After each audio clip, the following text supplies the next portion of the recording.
welcoming you to the Financial Mastery and Retirement webinar for the active LA City employees. My name is Stephanie, and we have Crystal Baldwin here as well. Both myself and Crystal, we plan and facilitate Lacers Well informational webinars and seminars. The Lacers Well program is based on 5 pillars of well-being: purpose, social engagement, finances, health, and community. So today we're going to be focusing on finances. This webinar was planned with your needs in mind, so please participate and engage with us and one another. It's a small group, so it's a perfect opportunity for you to engage with our speaker, Rob, as well as one another.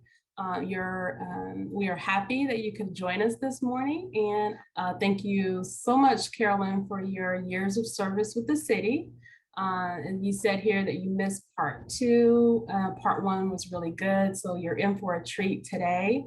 Also, for those of you that are still actively working, we want to hear from you.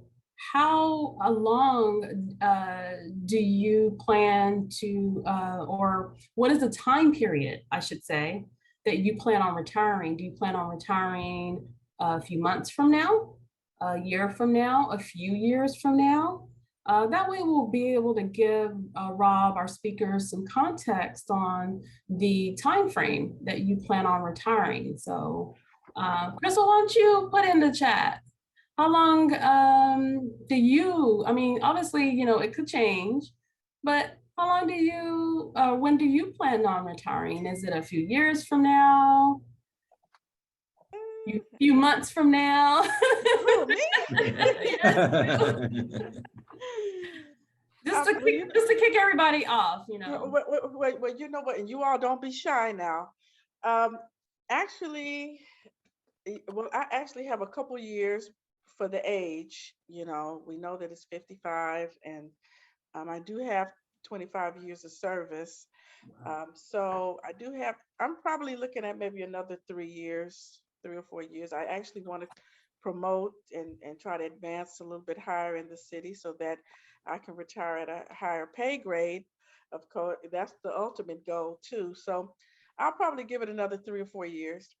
And the way time is going now, these years are flying by. It really 2020 is a blur. 2021 is a blur as well. Good point, Crystal. Good point. So if you're like Crystal and you're planning on retiring in a few years or even a few months, now is a good time to prepare for retirement and get all your ducks in a row so that you are informed and can make the best decisions possible. So with that, I'll go ahead and introduce our speaker, Rob. He's an experienced financial services educator at Foursquare Financial Literacy Partners. He has more than 33 years of experience in financial planning, insurance, and risk management, working with Cambridge Financial Partners. And prior to that, he was the chief marketing executive at AXA Advisors, located in Irvine and Los Angeles, California. He was a Division I tennis player at UCLA and UC Irvine. Rob obtained his bachelor's of mathematics degree with emphasis in probability and statistics from the University of California, Irvine. He and his wife, Joanna, have 3 children, Katie, Maddie, and Jonathan, and make their home in Newport Beach, California. In his free time, he enjoys spending time with his family, playing tennis, and working on restoring vintage cars. So with that, I'll hand it over to Rob. My name's Rob, as you can see. Not a great name to have when we're going to talk about your retirement money, but don't hold that against me. Been in the industry for 37 years, started straight out of school. I'm 58 years old. They're ready to put me out on mandatory retirement, if we had such a thing. But I started working with public employees because I learned early on in my career that the buzz around the industry was don't work with public employees because they're taken care of. And I thought, well, everybody says they're taken care of, that means nobody's talking to anybody like you. So I started working with nonprofits and public schools and eventually working with municipal employees and state employees and federal employees, and have a lot of specialty in working with police and fire and public safety. So that's been my career for a number of years here, 37. And, you know, when do I plan on retiring? Actually, I enjoy what I do, and when you enjoy what you do, it's not really work. So I may go another 5 years, I may go another 10 years. I really don't know. So that's kind of my story. Anyways, um, we're going to go through a lot of stuff today. A lot of it may not apply to you. There's something in it for everybody, though. I do promise you that. Let me advance my screen here. Mm-hmm. There we go. This is just quick disclosures. We got to get the attorneys involved in here, but I am been authorized. I am no way endorsed. I'm not put above any of your financial planning partners or your advisors, or your professional advisors, your accountants, your attorneys, and and if there's any discrepancy in anything that I say regarding your benefit packages, obviously Lacers wins that one.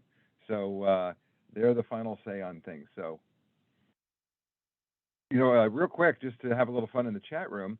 It's Saturday morning. You're probably sitting around with your cup of coffee, and you got onto this thing, and it's like, oh, this is almost like work for you. But what is important to you? What made you get on today? I'm going to continue on, but if you get a chance to put it into the chat room, I'll address it. And as you have questions, I'll address them too as we go through the workshop. So please, things in there. We're going to go for about 3 hours. We'll take a little break in between.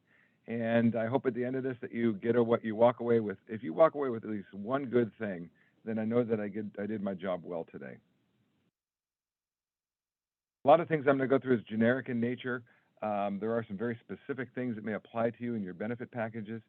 Stephanie had mentioned, this is a financial planning workshop, but it's really just focused in on your benefit packages there within the city, and how to understand them, how to use them, how to maximize them, and how to take them into retirement and understand how they'll work for you, along with all the benefits that come along with your with that hard-earned benefit package that you have too. You're going to have some specific questions.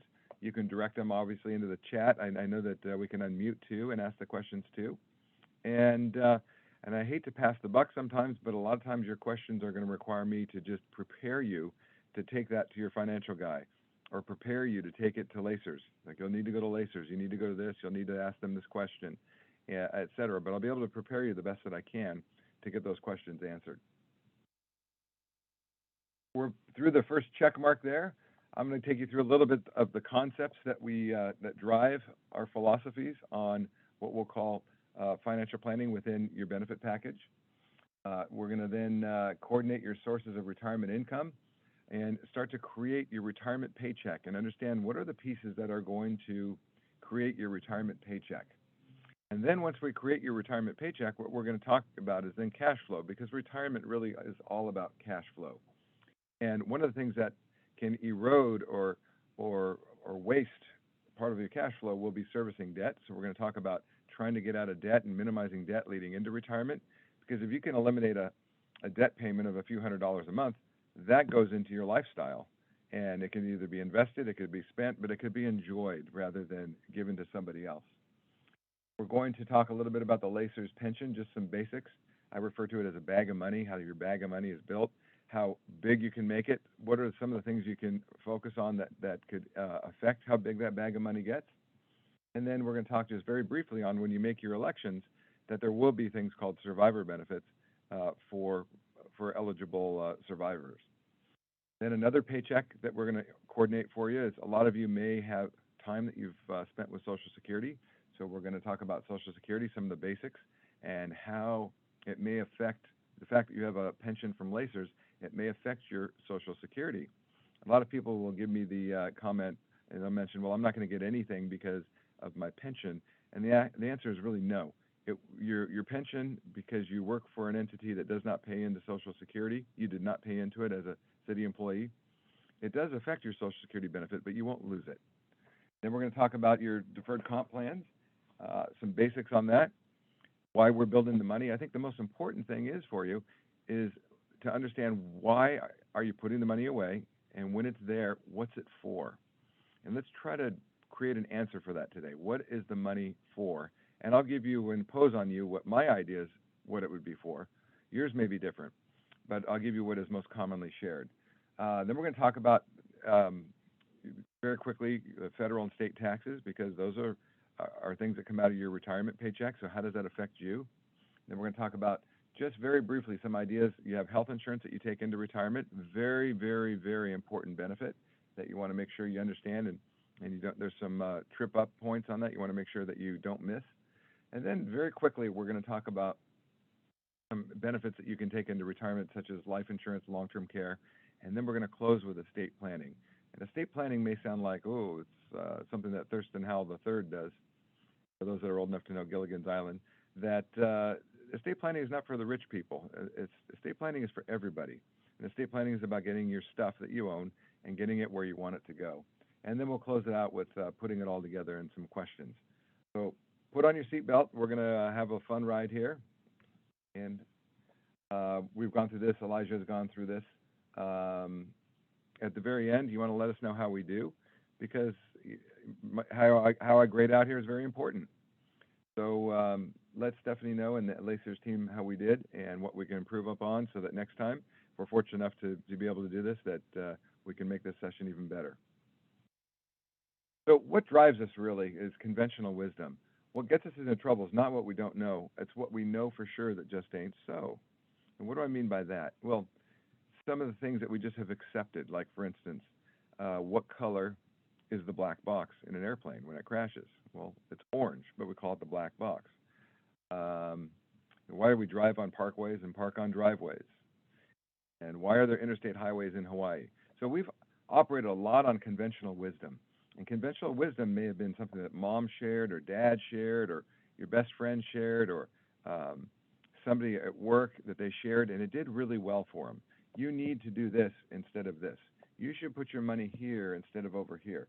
You should go only 25 years, don't go any more. They're going to hear all these things throughout the course of time. Don't buy this, you should do this. And that's conventional wisdom. And I like to say that it's well-intentioned advice because it worked well for somebody. I want to share that good information with you. But not always is it good advice for you. So as we go through the questions today, or the sessions today, let's question conventional wisdom as we go through the pieces. And feel free to get in the chat box and to say, I heard this, or somebody told me this, and let's address it, because a lot of what we've done and what we act upon is conventional wisdom. Now, money is not math is really the philosophies that drive us here. And what we're trying to do here is to show you that financial planning is about getting you from here to there. I'm 50 years old, I want to retire, and I want to have my paycheck at this amount. How, with all the pieces that I have, how can I put that together? I have a 10-year-old daughter, and I want her to go to school, in a state school, in 8 years, so, and I need $10,000 a year. So how do we get you from here to there? And what we do is we listen to you and take note of what you've done, and then we dream with you and help you get there. And then we try to connect these dots. And a lot of times that requires growing money in some way. So on this graph here, this bottom axis, the x-axis here will be time, and then this will be money on the y-axis going up and down. So what we do is we connect those dots with time and money, and then return on your money. So when your dots don't connect, we're going to come back to you and say, you need more time, and you're going to say, well, I don't have more time. And then we're going to say, well, just put more money into the model, and you'll be okay.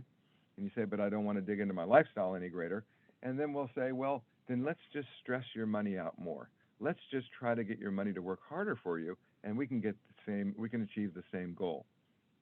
So in doing so, what we oftentimes do in our industry by stressing out your money is we put it at more risk. And anytime we put you at more risk, then we suffer through what are called investment cycles. And cycles mean that they will go up and down. We have the good times and the bad times as we take on more risk. And it just so happens that when it's time for you to cash in, you're on the bottom end of that cycle. It just seems to always be that way. So by adding risk into that, we do add an element of hope that you're not in that type of the cycle when the time comes. So what we want to do is, rather than look at how to stress your money out and how to grow it, we want to look at all the things that you're doing and how to eliminate what we will refer to as eroding factors, things that are leaking wealth, or help, or that decisions you'll make that you could actually you could regret, that will eliminate some level of income over some point in time. So we're going to address what we call these eroding points through the rest of the morning. Now, money doesn't grow straight line; it grows exponentially. and this is kind of proven by the rule of 72. So I like to go through this real quick. I'm not going to draw it out on my screen, but what the rule of 72 says is when you're tracking a lump sum of money, you can predict when that lump sum of money, so not I'm putting money every 2 weeks into my deferred comp. This is I've got a lump sum of money, and I'm going to use simple math because I did go to a state school, so I got to keep it simple. $100,000. And so I want to know when my 100,000 is going to turn into 200,000 and how long it's going to take. Well, you take the number 72 and you divide into it the interest rate that you're expecting. And if I use an example which doesn't exist, like 8%, 8 goes into 72 9 times. That means my 100,000 is going to grow to 200,000 in 9 years at 8%. But then my 200 is going to grow to 400 in 9 years at 8%. And then my 400 is going to grow to 800 in 9 years at 8%. And then my 800 is going to grow to 1.6 million at 8% in 9 years at 8%. So you can see this compounding. The first time my money doubled, I earned 100. The second time it doubled, I earned 200. The third time it earned, I earned 400. And the fourth time it doubled, I earned 800,000. But it's the same time period, and it's the same interest rate. So this compounding of money is your friend. So what we want to do and talk about today is by not eroding or leaking wealth, we can keep your wealth on this timeline as long as we can, so that if you're saving that wealth, you are then able to have the greatest effects of the compounding, which is your best friend. Now, this now looks a little bit like a hull of a ship. So I'm going to make a sailing analogy. We are constantly in my industry trying to get you into port, retirement port, by blowing more wind into your sail. And the wind is unpredictable. What we want to do first, before we blow more wind in your sail, is we want to find if there's holes in your boat. And we want to plug those holes, and we want to, or minimize the leakage that you have out of those holes, so you get the full use, control, and enjoyment of that money. And I know when you set the best plan into place, it always happens, life happens. You know, some change comes up, but the things that we're going to talk about are what you can control and what you can't control. You can control loans and interest charges by addressing them, looking at them, and eliminating debt. A lost opportunity cost is when you leak wealth, you lose that opportunity for that money to grow, or to even just spend it and go to dinner, put it into your lifestyle. There's a deductions area of your pay stub where you have a lot of stuff coming out of your paycheck, and you signed up for these things 10, 15, 20, 30 years ago.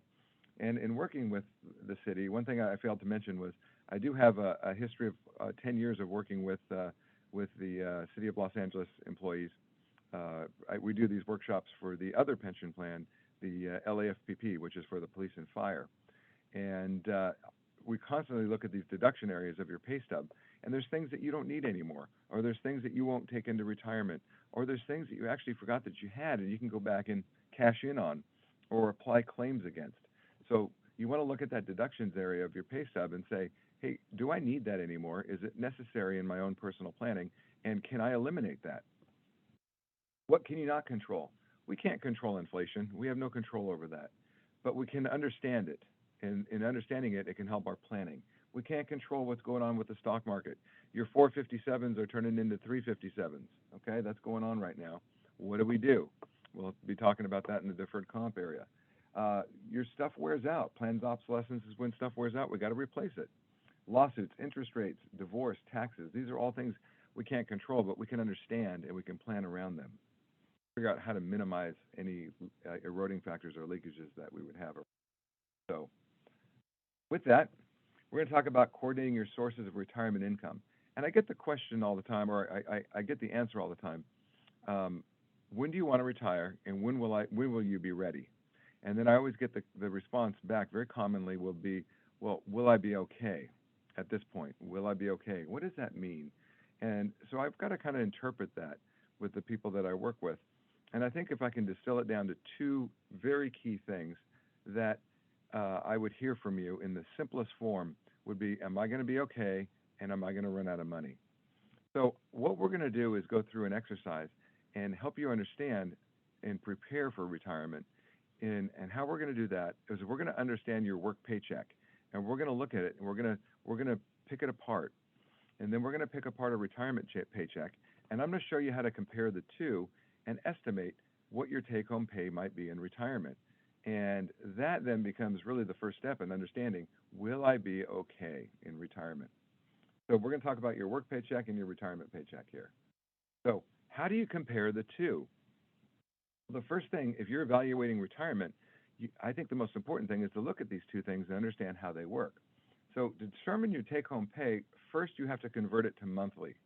So if you're paid every 2 weeks from the city, and you got to then convert it to monthly, because in retirement you're paid monthly. So you're paid 26 times. You just can't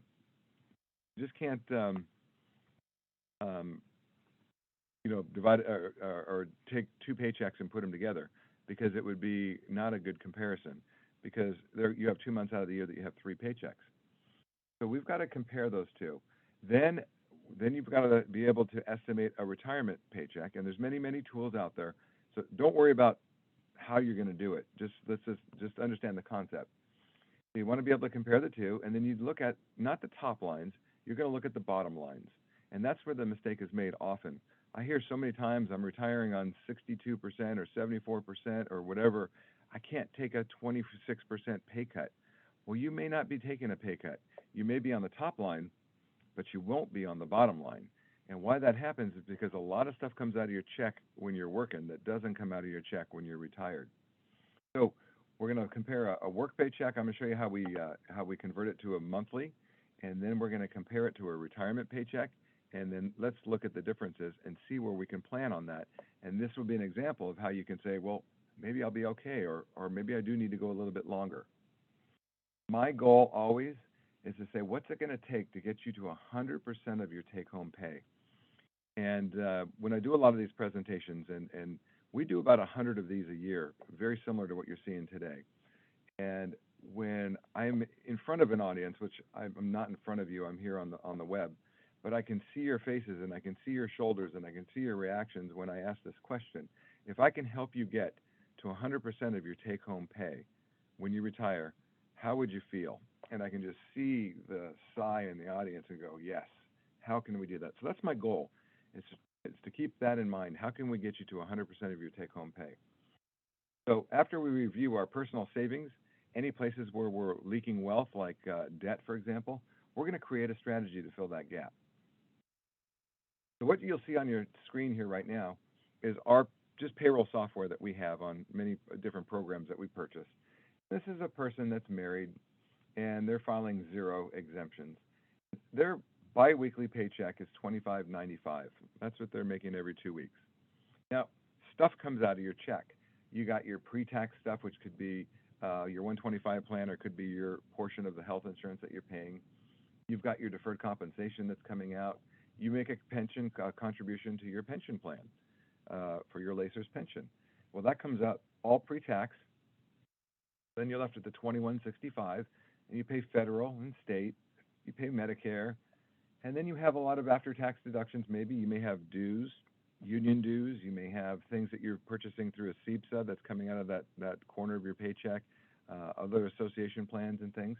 And then that's your take-home pay. This is your net pay, the $18.38 every 2 weeks. That's what goes into your checking account. That's what you pay your bills with. That's what you spend to support your lifestyle. So now we need to convert that to monthly. So what we have to do is take all this stuff and multiply it by 26 and divide it by 12.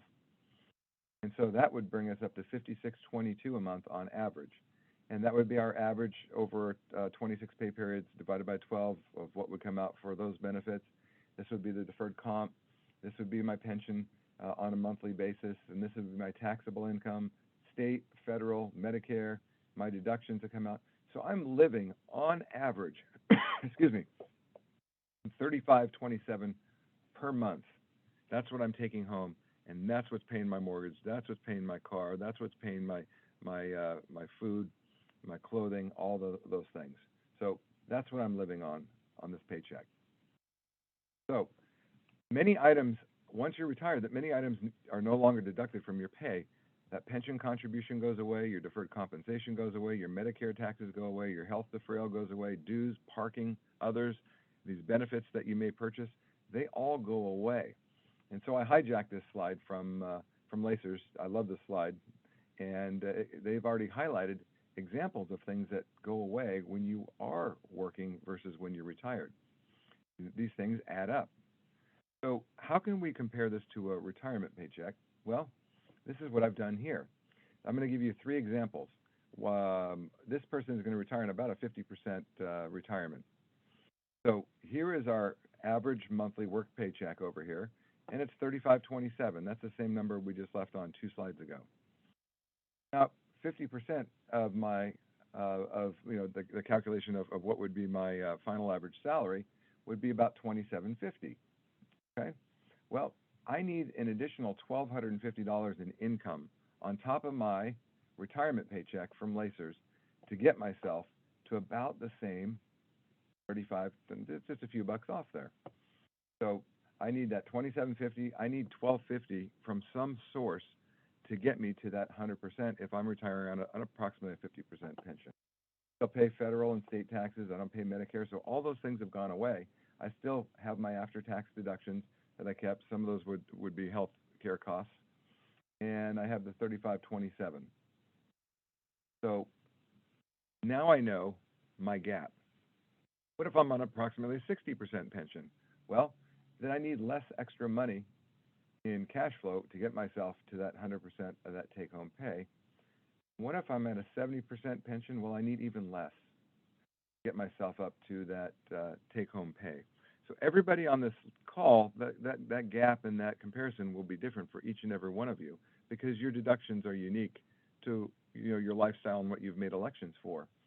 So, but this exercise is just to give you an idea of that we've got to look at these two things, the work and the retirement paycheck, but the bottom lines, not the top lines. Compare those bottom lines. So 50% leaves me with an income gap at $1,250 a month on a gross basis. 60 leaves me with $750 a month, and 70 leaves me with $250 a month. So what do I do if I have this shortfall? Well, I could work longer and accrue more service credits. I could do that. And as you may have heard that, and we'll go through it when we hit the pension, that maybe also I could get a raise over time or get a promotion, and that promotion could also increase my retirement income too. Because 50% pension on $100,000 is a lot more than 50% pension on a $75,000 final average salary. It's a lot different. So that's a very big lever that you could use. And I think as Crystal was mentioned that she's looking over the years to get another promotion in there. That does help your pension benefit remarkably. So what do? You work longer. You could also purchase service credits through the Lacers program available where you could trade money from your deferred compensation program, take it out, won't pay taxes, move it over to Lacers, and you could buy service credits there, and they can do that calculation for you. And why would you do that? Well, because I don't want to manage my deferred compensation money for income. I'd rather give it to Lacers and let Lacers manage it for me and guarantee my income. It's a very good consideration for you. You could just say, I'm just going to retire on less, but is that as fun? Or maybe you just will be okay because you've cut back in your lifestyle. Do I find other employment to make a little extra money? Or do I use my deferred comp or IRAs or other retirement savings that I have? And the questions that would come along with that would be, then would I run out of money? How long would that money last? Or maybe I could eliminate some consumer debt. Here's just the example here where I've only down $250 a month in order to get to my take-home pay. But if I eliminated $250 a month of consumer debt, I am neutral. It's like getting a pay raise. I don't have to pay that bill anymore. So by having $250 a month less, I'm exactly where I was before. So where do we go with this? Well, after reviewing that take-home pay, the first thing that we want to do is we won't tell somebody that you need to cut back in your lifestyle. We want you to be able to get, again, our goal is to get you to 100% of that take-home pay. But where are we leaking wealth? And we're going to look immediately at debt. And the largest debt that most people will have is going to be our home. And our mortgages, we have different types of loans that we may have for our home, 15, 30-year, interest-only loans, et cetera. And it may have been done through conventional financing, VA, FHA. You may have home equity lines. You may have tax liens that you've purchased or investment properties. They all would require different loans. And what you want to do is try to minimize the amount of interest that you might be paying or the cash flow that you're putting out to satisfy those debts. One thing that's not on here is PMI, and I see this a lot in the LAFPP sessions, is that when we purchase homes and we don't have the down payment that the lender would really like us to have, which, for example, is probably 20% in most cases, homes here in Southern California are really expensive. So coming up in that 20% is difficult. So they then tack on to our loan PMI, property mortgage insurance. And I've seen property mortgage insurance as high as $800+ a month in a room. And that's 10 grand a year. So if I could eliminate that simple thing in one way, that's a 10 grand a year increase in pay. So maybe if you have PMI, you could go back to your lender and say, hey, lender, look at the value of my property now.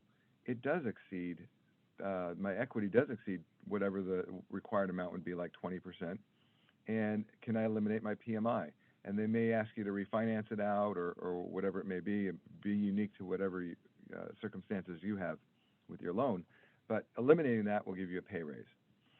Also, just simply lowering an interest rate is like having a pay raise. That can help you there too. And by the way, the VAs, the veteran loans, you can finance up to 100% of your 100% of your property up to the levels of where you live, the areas, and have no PMI. So there's ways that you can either refinance it out for veterans to be able to purchase very easily, and then also for cash flow. Mortgage satisfying that is going to be probably your largest cash flow item in retirement.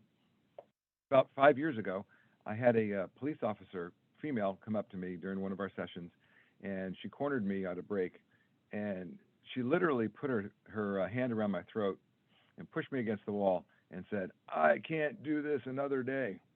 I got to retire. And I said, I see, I understand, I get it. And she said, you're absolutely right. The session that you went through on cash flow, that's my problem. I don't have the cash flow to retire. And I said, well, what is your biggest drag on your cash flow? And she says, just what you said, it's your mortgage. We talked about PMI, didn't have that. And it turned out that she had about 8 years left on her mortgage, and she was paying about $1,800 a month on her mortgage. And I said, have you ever thought of refinancing your mortgage? And she says, well, why in the world would I ever do that? My house is almost paid off. I said, well, because you just backed me against the wall and put your hand around my throat and said, I can't do this another day. If you refinanced what's left, which is just about $100,000, you could bring that payment down, and we just did a quick estimate. It was between $450 and $500, down from $1,800, and that would free up all that cash flow. Yes, you would have a mortgage for another 30 years, but maybe your first cost of living increase in retirement would take over and be able to pay for that. So with that, she did end up refinancing, and she could retire. It did help her out, along with a number of other things that she did. So your cash flow is servicing probably the largest debt of your home is anything you can do to reduce the interest rate and to help you with that cash flow will allow you to retire better. Might be retiring or paying for that debt longer, but you're able to live, and that's what's important. The other types of things that we see in debt that we will address are credit cards and auto. And I'm going to start with the credit cards. That's an easy one. You guys all know that. You get it. We want to get rid of them. But again, an old story, and if you've heard me before, I repeat these stories because until I get a better one, I don't replace it. But these shock and awe stories really help out. I had a school teacher who was single mom, one child, and she wanted to retire in 5 years, and she wanted to compare her work paycheck to her retirement paycheck, and her gap was $1,500 a month take-home difference, and that's a lot. And she hadn't saved the money to be able to fill that gap, so she was going to ultimately live with less. That was really going to be the default solution. She wanted to go out in 5 years. So where the perfect storm comes in that makes this story so good is that we said, let's look at your debt. And she had a credit card, just one, and it had $30,000 outstanding on it. And the $30,000 was not the big deal. We see that a lot. It was that her interest rate was 29%. She hadn't understood why her interest rate went up so high. And so when we contacted the credit card company, it turned out a couple years prior she had been late on a payment, so her interest rate was bumped up. And she always wondered why was it so hard to keep that debt at $30,000? Well, 29% on $30,000 is roughly $9,000 in interest. So she was paying $9,000 in interest just to keep her debt at 30,000, and that was killing her. And I said, well, let's also look at your home, and let's look at your interest rate on your home. And she goes, well, yeah, it's high because I haven't been able to refinance my home because of my credit card. And so she was at a 6.5% rate on her home, in an environment at the time was around 4.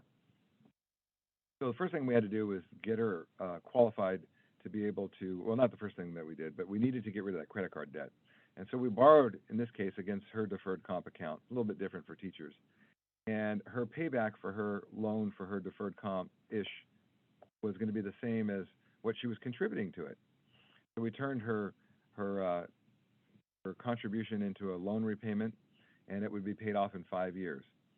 And she was ended up virtually almost cash neutral in doing so. She lost some deduction, but we picked it up somewhere else with the refinancing of her home. So we were able to refinance her home. We got her interest rate down. We didn't do it. Of course, she just went to her people and did it.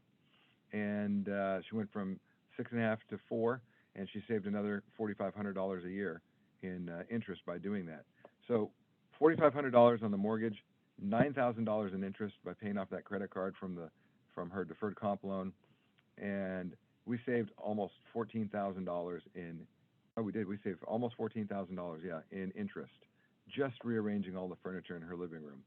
And now her ability to retire and have cash flow was a lot closer. Her gap was only $4,000, not $18,000 a year. So getting rid of that debt and again, minimizing it. Don't make these financial institutions rich. Get those interest rates down. Get that debt down so that goes back into your lifestyle and you can enjoy your retirement. Last thing is really more, not so much about auto and, smart purchasing versus a lease or a purchase or refinancing, but this is more about creating possibly tax deductions, because we're always going to have cars in retirement. We need them. We're in Southern California. We're in Car City. And then our cars break down and our cars wear out. So we're going to find that we're going to have a few cars in retirement that we're going to be paying for and a few more cars while we're working. But one of the things you'll see as you get closer to retirement is that you lose a lot of deductions. Your mortgage, as you pay it down, you're paying more and more principal over time, so you pay less and less interest. You're loaded at the front end with interest. You're loaded on the back end with principal, and you don't deduct your principal. Your kids, they move out. They're no longer deductible. And I've got 3 of them, and right now I got a full house. My 29-year-old moved back in. Her husband's deployed in the Marines. He's a pilot in the Marine Corps, and he's deployed right now. She's moved back in with her dog. My 26-year-old she moved back in, and I have a 16-year-old. And so they're all back in. We got a full house. I can't rededuct those 2 when they moved them back in, but I can still deduct the 16-year-old. But you lose a lot of deductions when you head into retirement. But you're also going to have hobbies and things you're going to do in retirement. So what if you could turn your hobby into a business? Or, as a friend of mine will refer to, turn your toys into tools. A couple doors down from me, a gentleman retired from the city of Costa Mesa, and he's got a pension just like you, but from that city.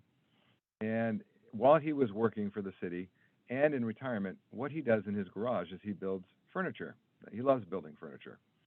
And he pays for that wood, and his materials, and I'll get to the auto where I have here his truck, and his insurance, his gas, his maintenance, his tires, all that stuff on his truck that we all pay for. He was paying for after tax. His everything was paid for with after tax dollars. So his accountant, who was also my accountant, told him, why don't you turn your hobby into a business? And in doing so, he was able to bring in a separate electrical panel to his garage, and he tracks the electricity that comes through there. Why? Because he can deduct it as a legitimate business expense. He tore down his garage to the studs, rewired everything, put in equipment. He depreciates his equipment, so he creates more tax deduction for himself. Then he also depreciates the space in his garage that he uses. His truck now is needed for business. He takes his stuff in the truck and hauls it around. He has a magnetic sticker he can put on either side of his truck, so he doesn't have to have an emblem or anything. He takes that magnetic on, puts it off, whatever he wants to do. And he goes over and sells that stuff at the Orange County Swap Meet and other places. And so his truck, a portion of his truck payment, his gas, his maintenance, all that stuff now, he's created tax deductions. So he's turned his toys into tools, and tools are tax deductible. So something that can help you in maybe with your auto, because you normally can't deduct your auto and the maintenance and things like that unless you have a legitimate business.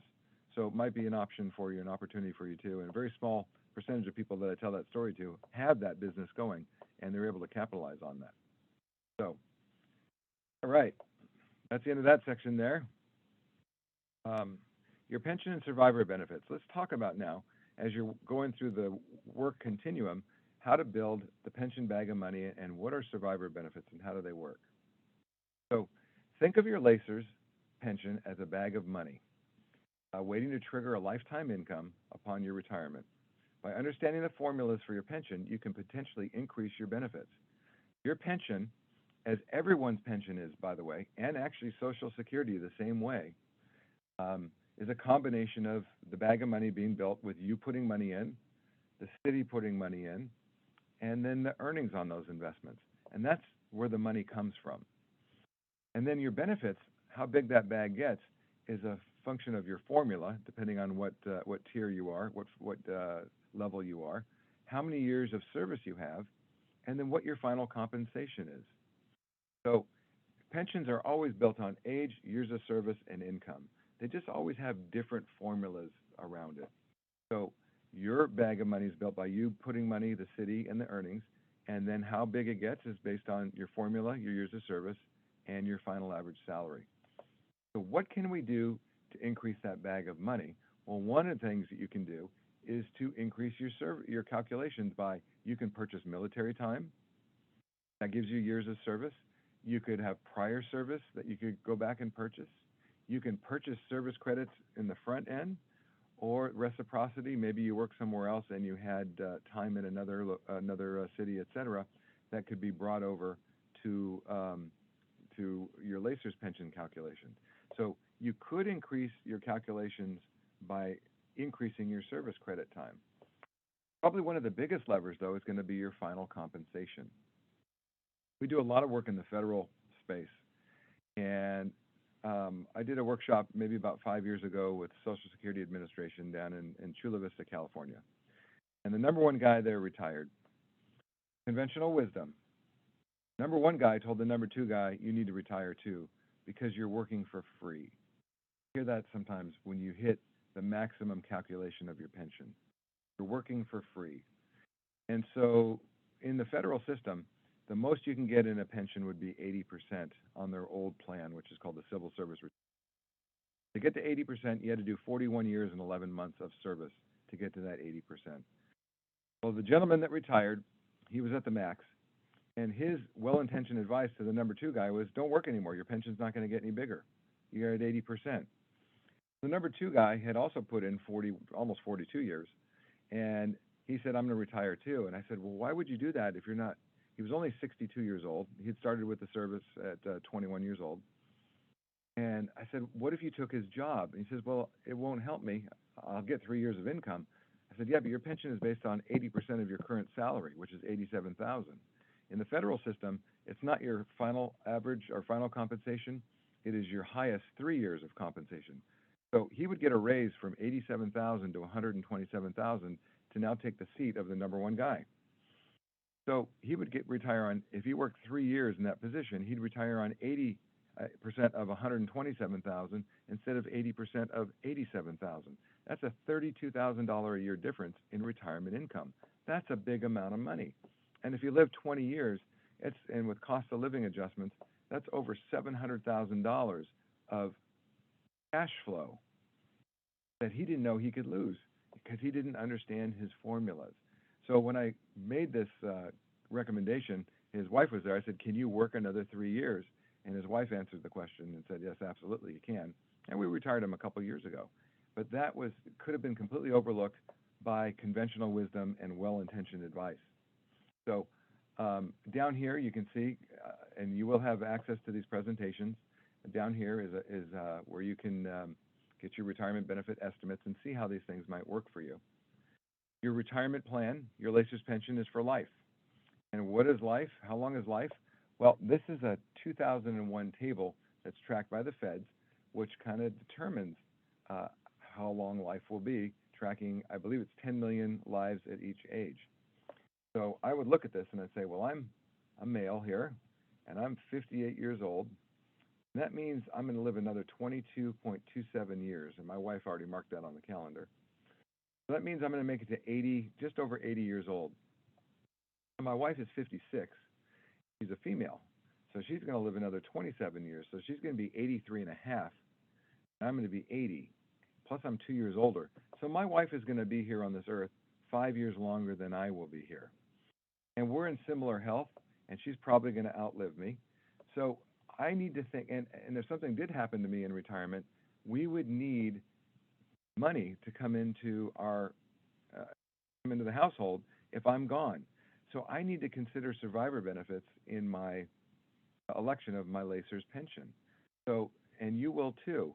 And so this is why I have this chart up here, just to show you, my thinking around this. And if you do have the need for a survivor benefit, you need to have those estimates from Lacer's made, and they can tell you how much it would cost because there are no free lunches. For you, in order to receive a survivor benefit from Lacer's, I'm going to have to take a pay cut on my pension a little bit in order to pay for that, paying over 2 lifetimes rather than just my lifetime. So you can get those estimates from Lacer's. It could be a 50% survivor. It could be, they have all the various options. What if you needed 100%? You could purchase 100%. But the more you purchase, the bigger the haircut you'll see in your pension. And I believe that haircut is permanent. Why that's important is we were on this workshop on Thursday, and it was sad to hear a story that came across from a person who had retired from Lacer's, and she had taken her pension, and she took a reduced pension to protect her husband, but he died 10 years after she retired. And so she went back to say, can I get my money back? And can my pension go back up to where it should be? And she was told she couldn't, and she didn't understand why. And so you need to know that when you make these elections for protecting another person in the form of a survivor benefit, they're permanent and they're irrevocable, and they may not ever benefit anybody. So in understanding your survivor benefits, you need to look at what everybody on this call, it will be different, what the cost will be. It's determined by your age, your spouse's age, and what your benefit will be. So it's a formula that they use, an actuarial formula, to figure out how much it would cost to provide that survivor benefit. So you need to investigate into that. And while you still have time, maybe you want to look at some alternatives. And alternatives could be that I saved really well, so we don't need as big a survivor benefit or any survivor benefit because we saved really well. And there'd be enough money over here in my deferred comp, and we have rental income, and we did this. So that could be your solution. Could be that you bought income property through all the years that you were working, and that'll provide extra income and enough for a surviving spouse. It could be that you're going to inherit well, and there'll be plenty of assets that would serve that other person in the event that you predecease them. So there's many, many alternatives to the survivor benefit purchase. There's also another one that you go out and buy some life insurance. Life insurance is a very common instrument that people use in lieu of survivor benefits. What's nice about life insurance is that if you, for instance, that lady that had lost her husband, if she had bought life insurance instead of the survivor benefit, and her husband passed away 10 years later, well, the life insurance is still in force. And if she passes away, or when she passes away, if she doesn't cancel it, then she could just change the beneficiaries to the kids, if there's kids. So life insurance does give you some more options, and oftentimes the two are used together, a survivor benefit in the plan along with some insurance or with savings. So you do have survivor benefits you need to plan around. Now, plan in advance. Lacer's got some really good stuff. I've been through this. These folks do a really good job preparing you and educating you on this stuff. They got the Lacer's YouTube channels. They got the Lacer's seminars. They've got seminars conducted based on your Lacer's tier, when you can retire, how to calculate your monthly allowance is what they call it, your retiree health benefits eligibility, so important. You need to retire and make sure that you can take that health insurance into retirement with you too, and then how your survivor benefits work. And they have two sites that you can play around with this on. One is the allowance benefit estimator where you have to log on, and one is a simplified one that you don't have to log on. So they got some really good stuff out there, and then they've got the site down here that I've got in green, planning for retirement under. So survivor benefits, again, planning in advance, provided for designated specific beneficiaries. Oh, yeah, they designate who can be beneficiaries for you. You can't just have, your brother on it. There's only designated people that can be those beneficiaries for the survivors. Survivor benefits prior to retirement for your family. Your LACERS program, and we don't have this on the slides, but again, it's not all about when you're retired. There's benefits for your family if you pass away while you're working. And so you need to understand those benefits, and those will also be in your LACERS workshops. And then survivor benefits post-retirement for your family. Plan in advance. Don't plan your survivor benefits 2 weeks before you retire. The longer you have, the better it will be for you. You've got more options that you can choose from. I could save more in my deferred comp. Understand the pieces, because I see it too often that the decision is made 2 weeks before you retire, and you spend the time with your spouse or the designated person that can be your beneficiary, your survivor benefit, and you make the decision in 5 minutes. What do you think, 50%? No, I need 60. Well, 60 would give you this. Well, how much is that going to cost? Okay, let's do that. And it's done. There's no thought behind it. And that survivor benefit is there for you to protect you, but you can do your own planning in advance too. And if you pay for a survivor benefit, it is an eroding factor. It comes out of your check. You lose that use, control, and enjoyment of that money. And maybe if you could minimize what you need in the form of a survivor benefit by other planning, that could increase your retirement savings and your lifestyle. A couple key things that kind of drive this section. I plan to retire at X. I'll have this many years of service. What is my income I'm using for that calculation? And again, they got these quick calculators for you on the LACERS site. What's my projected pension? Do I have Social Security? Can I take that at what age? 62 at the earliest? Is there anything I can do to increase my benefits by maybe adding service time, buying service time, getting a promotion, working longer, etc.? What could I do in order to increase that bag of money so I can get to that take-home pay that we hit 2 sections ago? Things that we got to worry about for your pension calculation that maybe we hadn't talked about: divorce. Divorce, if you have a decree where a former spouse has a portion of your pension, you need to have that addressed and have it understood how that'll affect your pension. Because I've had many people not realize how it's going to hit their pension, and they'll hit their head on the desk and say, "Oh my God, I can't retire now. I didn't know. God, I didn't realize it was going to hit me that way." So if you have divorce, you want to make sure that the city understands what's supposed to happen with that through the decree that was created at the time of your divorce, the court created, usually called a QDRO, Qualified Domestic Relation Order. And then early retirement. If you retire before you're eligible, that affects your retirement remarkably too. Different things you have to worry about: special considerations, special needs children. If you have those, there are different considerations for special needs within the retirement plan to help those children. What if my spouse has a retirement plan just like me? And how do we protect each other? Huge eroding factor. Let's say that I'm going to retire on $5,000 a month, and I'm just using the number because it's easy, and I'm going to provide 100% survivor benefit to my wife. And I'm making these numbers up, but you'll get the point as to where I am here.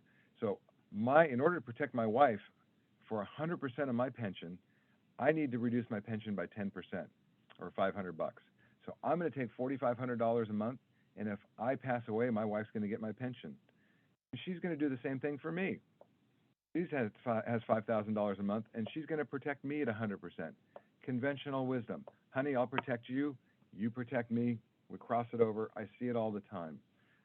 Very careful with this one, because if you're married to somebody that's in the city, or have a domestic partner that's somebody that's in the city with a similar thing, or a federal employee, or a school teacher, or anybody that has a pension, there will be a survivor benefit in both programs.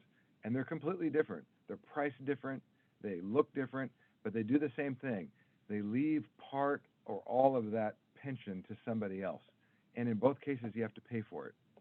So now, I'm taking $500 a month out of my pension cash flow, and my wife's taking $500 a month out of her pension cash flow. That's $6,000 a year each, $12,000 each, and we're in retirement 30 years later. $6,000 a year times 30 years doesn't sound like a lot. It's $180,000. Plus, I didn't get any cost of living on that, so it could be closer to $200,000. So I've put away $200,000 to protect her, and she's put away $200,000 to protect me. I just guarantee that that money is lost for one of us. It's a guarantee because one of us is going to die before the other. What's going to happen is probably me, because I'm older and I'm male. We live less time. So I pass away, and my wife will get my survivor benefit. But what happened to the $200,000 she put away to protect me? On. So if you have somebody that you that has a similar retirement program to you, the considerations you need to have are, what do we do in terms of electing these survivor benefits? Right? One of us use the plan, the other person do none, and maybe we use insurance. What do we do? But you need to think of that differently. If you cross over and protect each other like this, it's almost a guarantee, 99% guarantee, unless you die at the same time, then it's both gone. One of you will lose that money. So, my impassioned piece on that. We're right around 10. We're going to go, what do you think, I can go for another 15 minutes on the next section, 20 minutes, and then we can take a break. Are you guys okay? Well, Rob, I just wanted to add, to this particular slide that it's very important that you have your divorce. If you do have a divorce, that you submit and make sure you have your divorce decrees into Lacers and on file. I've seen many people go in to retire, and their pension money, everything is held up because they don't have their divorce paperwork in hand, and it can delay a person's retirement if they don't have the right paperwork and things in order. And then also with the life insurance piece that he was speaking about, as active city employees, you can, obviously have insurance through the city. However, when you retire, that insurance doesn't automatically transfer with you. So, I mean, when I would counsel members on the health side, I would always let them know you need to have something outside of the city as well, as far as life insurance coverage go. But yeah, that's something that you definitely want to make sure that you have on file with Lacers. If you have a divorce in your history or in your past, to make sure you submit those documents so that Lacers can have it scanned to your file prior to retirement. Thank you. Back over to you, Elijah, or Rob. Thank you, Crystal. You are so correct. Yes. And it's easily overlooked, and sometimes you got to pull the Band-Aid off and have that looked at again. And sometimes we've seen that people have to go back to court because it's not clear what's supposed to happen. I'm sure you've seen that happen too, Crystal, where they had to go back and do it again. Not clear what's supposed to happen. Okay, moving along. We'll go for this next section, and we'll take a break. Just take a small break. Your next retirement paycheck could be Social Security. So we're through your Lacers portion. Now, Social Security is another retirement paycheck for you. And something that it's really overlooked a lot, and particularly in my industry too. We've kind of treated it as, it'll be out there and you'll get something. But really, understanding Social Security can really affect your retirement income remarkably. And so let's go through some of the basics on it and how it would work. And there are, unfortunately, some provisions for you guys that could affect your Social Security benefit, reduce it at retirement. So when I ask somebody, and I spend a lot of time trying to understand the pieces of Social Security and to educate people better and to make it simple. There's so many pieces to Social Security, so I've just picked out a few that might be most pertinent to you. But when I ask the question, how does it work? That's usually the look I get. And so let's try to make this a little better understood and how it can affect you and how important this benefit can be for you. So some basics. You do not pay into Social Security as a city employee. but you could have contributed through outside employment, either before the city or while you were working with the city. In order to qualify to collect Social Security, you need the 40 credits, and they used to call them quarters. Okay? In 2022, one credit is $1,510 in earnings, and you can earn up to 4 credits in a year. So you can see that if you worked for 10 years, you could hit the 40 quarters.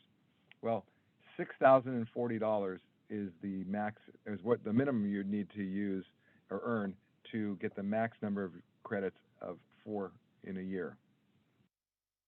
Now, your Social Security is just like your LACER's pension. It's a lot more complicated in how they do it, but it's your age, your years of service, and your income that determine how big your bag of money or your benefit will be. And you're going to get what is calculated as 100% of your benefit at your full retirement age. FRA is full retirement age, and for most people on this, I'm not sure the ages here, but for me, if we're in the target zone, it's going to be somewhere around 67. And your Social Security record will show you what your full retirement age will be. So if I take my retirement from Social Security early, I'm going to take a haircut because I didn't make it to my full retirement age of 65, 66, or 67, depending on when you were born. So my calculation of 100% gets reduced down as I take it early, and I'll show you how that works. So you receive decreased benefits for claiming prior to the full retirement age, but you also get increased benefits for claiming after your full retirement age. So you get a reward. However, your benefits are subject to 2 acts that will come on top of your normal calculation. One is called the Windfall Act, which could reduce your personal benefit, and the other is called Government Pension Offset, which could eliminate or reduce other benefits that you could receive from Social Security based on other people's records. You say, well, what do you mean by that, Rob? I'll tell you in a couple slides. You don't outlive your Social Security benefits, and I'm going to urge everybody to get on SSA.gov and open an account, take a look at your record, and you can do a lot of these calculations and see if these acts really affect you on the website. You can also go to a Social Security administrative office, and they can work through these things for you and explain them to you, how they will affect you exactly. These folks have, I got to tell you, there's a lot of folks that we've seen in the Social Security sites over the years that have 40 years of record or more. So there's a lot of long-termers there, and they've seen everything and done everything. They will never tell you what to do, but they can tell you what you can do. Now, common issues around planning that we'll address with all the benefits that come from Social Security: understanding your worker benefit, which could be offset by windfall; understanding your spousal benefits, which could be offset by government pension offset. We're going to talk about delaying benefits, and then we're going to talk about Social Security survivor benefits in your planning and how that will work. And your Social Security survivor benefits will also be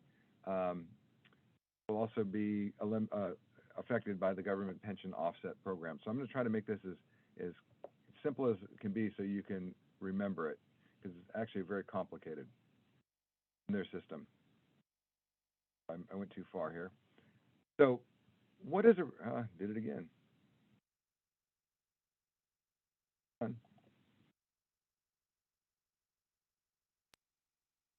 There we go. Nope. I got this delay that's going on, Elijah. I don't know why. Yeah, it's could be the internet, as you move forward, the speed. I see that delay as well, sir. All of a sudden here. Yeah, we got a really robust internet too, and so I'm not sure what's, maybe my video's choking it up. So let's talk about the retired worker benefit based on your earnings. And then the spousal benefit, the survivor benefit, and then there is one that we're hearing a lot from, which is this older parent and guardian benefit. This is a lot of us. I'm again 58 years old, and I'm seeing it with some of my friends. I'm seeing it more and more with the clients and the people that we work with that are close in age, that they're now caring for a grandchild, and there are benefits from Social Security on top of their own benefits to help care for that grandchild and raising them. So do I have this slide? No, I don't. So what is the retired worker benefit? That's that 100% benefit here. This slide I hijacked from JP Morgan.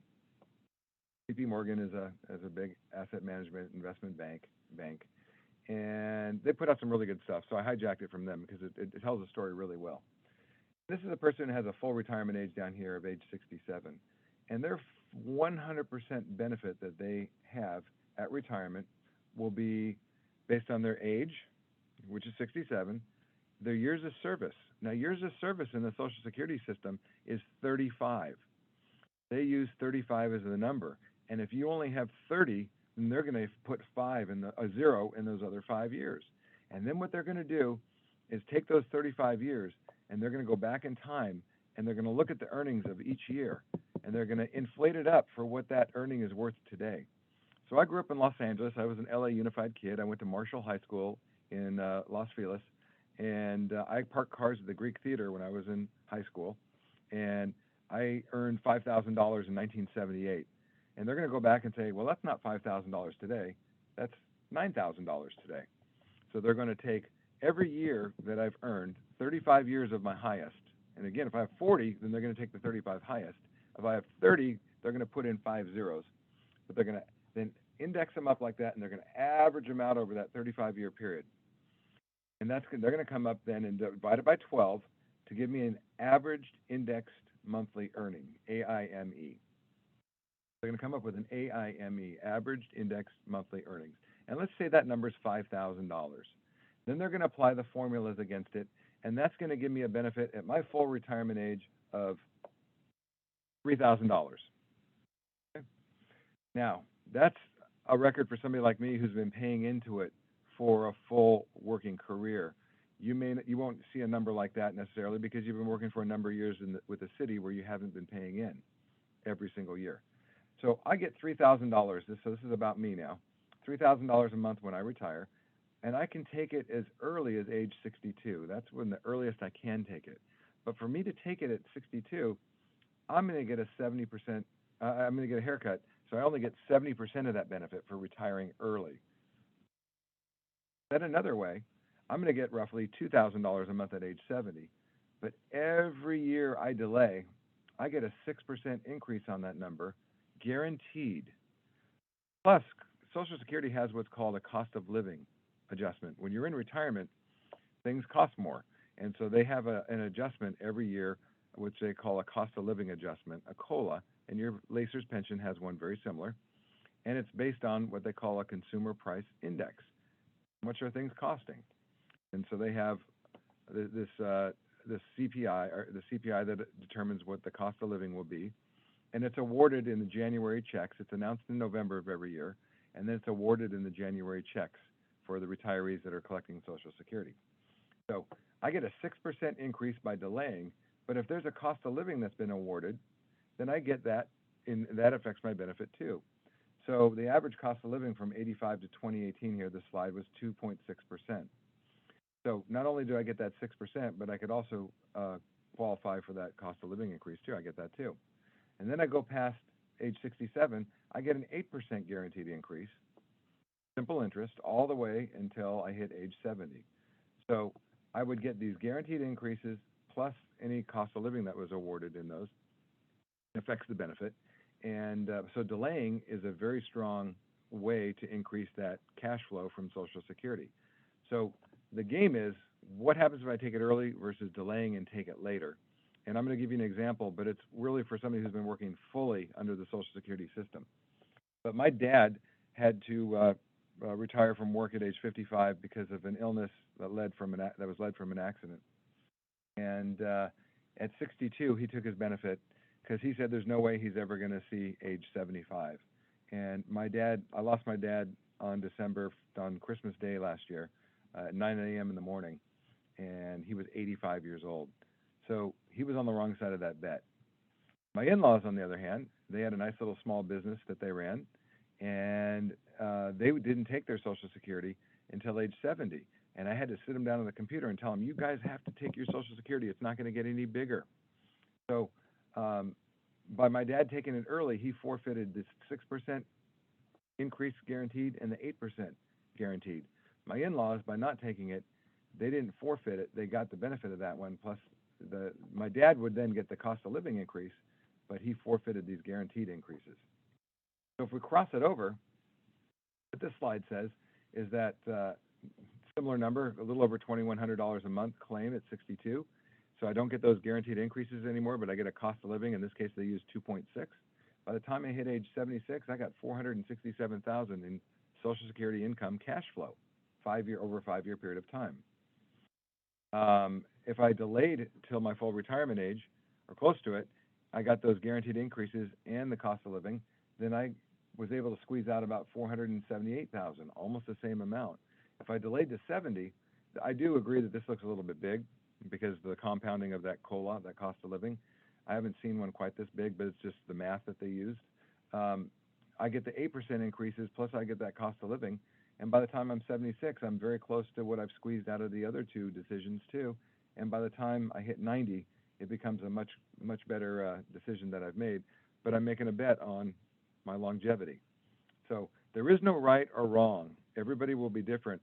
One thing you want to take into consideration is if you need the money, and let's say you hit 62 and you do have that benefit awarded to you that you've earned, then and you need the extra income, consider turning it on. You'll forfeit those guaranteed increases, but you will get a cost of living on it. But maybe by turning it on, now you don't have to dig into your deferred comp as much. Or maybe it's enough to fill the gap to get you to 100% of your take-home pay. So you don't have to worry about also your deferred comp or hitting it quite as hard and running out of money on it. So a couple of last things. I want to go back 2 slides here. Spousal benefit. How does that work? What is a spousal benefit? Well, I've worked my entire career in this industry, and I got married 31 years ago, and my wife and I decided to start a family, and she does not have a Social Security record for the last 31 years. She has no earnings. So my retired worker benefit is $3,000 a month at my full retirement age, and her benefit at full retirement age is $450 at her age 67.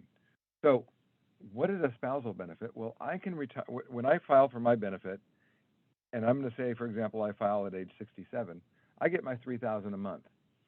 My wife then files when she's eligible, and she can get up to the greater of her benefit or half of my benefit. So when she files, she's going to file on a spousal benefit. She could have no record at all. And assume she had no record at all, she could still file for a spousal benefit and get up to half of what my benefit is. So I'm getting $3,000 and she's getting $1,500. So between the two of us, we're getting $4,500 in retirement every month from Social Security. So we're bopping along in retirement, and then I pass away. What happens to my $3,000 a month? Well, my wife is now eligible for the survivor benefit of Social Security. And the survivor benefit says she's going to get the greater of the two. So she's going to get the $3,000 a month, and that'll come in the form of $1,500 of her benefit and $1,500 of a spousal benefit to get her to $3,000 a month. So the opposite way, my wife predeceases me, then I get the greater of the two also, but I'm getting $3,000, so her benefit will just cease. So now the problem is that with government pension offset, it's going to affect both of those benefits. You're subject to government pension offset because you're collecting a pension from an entity that did not pay into Social Security, Los Angeles, City of Los Angeles. So how does that work? My wife is a city employee. I'm getting $3,000 a month in Social Security, and she has no Social Security benefit. So because she has no Social Security benefit, she can claim on my benefit, and she can get $1,500 a month from my benefit, and she has a pension from Lacers. Can she do that? Can she get all that? Well, they're saying no, because my wife is subject to government pension offset. And what government pension offset says, and I'm going to go to that slide. It's going to be small on your screen. By the way, this is a typical look at what a Social Security record will look like. You want to be able to check your record. It comes in the mail to some of us. I think they start sending it back to us if we're over the age of 50 or 55. But I haven't seen mine for quite a while. But I do have a log on, so I can go check my record. Now, this you may not be able to see on your screen, but these are 2 publications by the Social Security Administration. And let's go to government pension offset. If you receive a retirement or disability pension from a federal, state, or local government based on your own work for which you didn't pay Social Security taxes, we may reduce your Social Security spousal benefit, that was the $1,500, or widow or widower benefits, that was the survivor benefit from Social Security. So because my wife is getting a pension from Lacers, it's going to affect her ability to file against my record to get that $1,500, and it's going to affect her ability to collect on a survivor benefit too from Social Security. And there's a formula that goes with it. Well, what's that formula? Well, simply here, it says, if you get a monthly civil service pension, an example of $600, 2/3 of that, or $4,000, must be deducted from your benefits. So how they're going to do this is, let's say that my wife's city pension is $6,000 a month, and I'm getting $3,000 from Social Security, and she wants to file against my record. Social Security is going to say, okay, Rob's wife, her name's Joanna. Joanna, do you get a pension from the city? Yeah, I do. It's $6,000 a month. Okay, we're going to take 2/3 of that. 2/3 of that is $4,000 a month. $4,000 a month is greater than the $1,500 for the spousal benefit, so you're not going to get any spousal benefit from Social Security. Same thing happens with the death benefit. I die, my wife's going to come to Social Security Administration and say, hey, my husband was getting $3,000 a month. Where's my benefit for survivor? Well, let's double check that. Do you get a pension from the city of LA still? Yeah, I do. How much is it? $6,000 a month.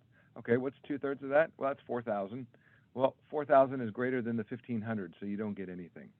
If my survivor benefit from, if my pension was less than the survivor benefit, I would get the difference. So if my pension was $1,200 a month and my survivor benefit was $1,500 a month, then I'd get the difference, $300 a month. So pretty much for everybody on this line, your Lacers pension will supersede your ability to file a spousal benefit or to get a survivor benefit from Social Security. Now, what about your own record? Well, your own record will be reduced too. And to not make you brain dead and take you through the details on this chart, I'll explain to you what it does, but don't get caught in the minutia because I'll put you to sleep. But what it basically says is for windfall elimination is they're going to take a look at your record for all your years of employment. And remember, your record looked like this. Okay?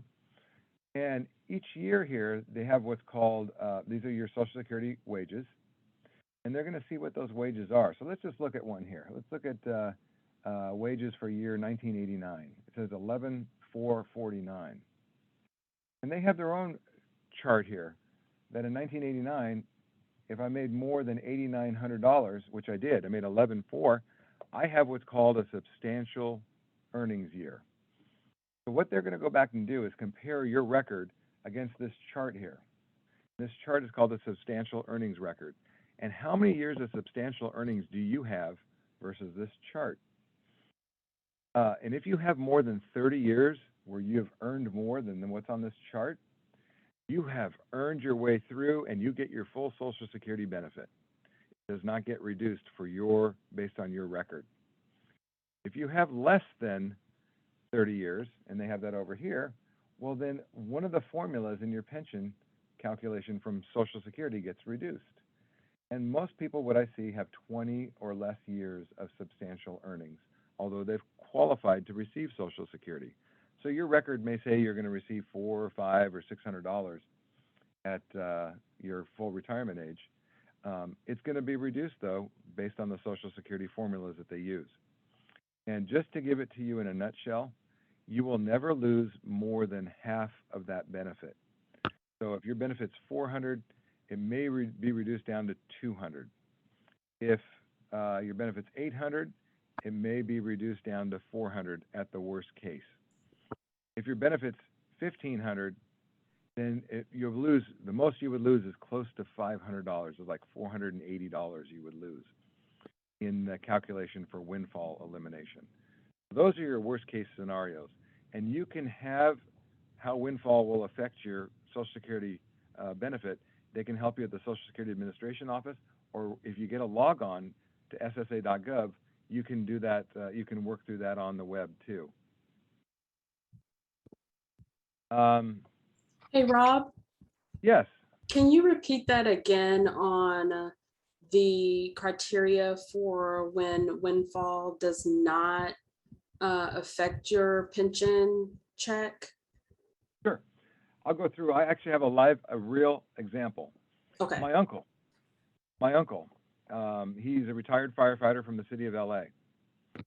And he did not pay into Social Security while working for the city of LA. But what he did have was he, up in the mountains in a place called Green Valley Lake, he had these rental properties, these cabins. He had 4 of them that he would rent out.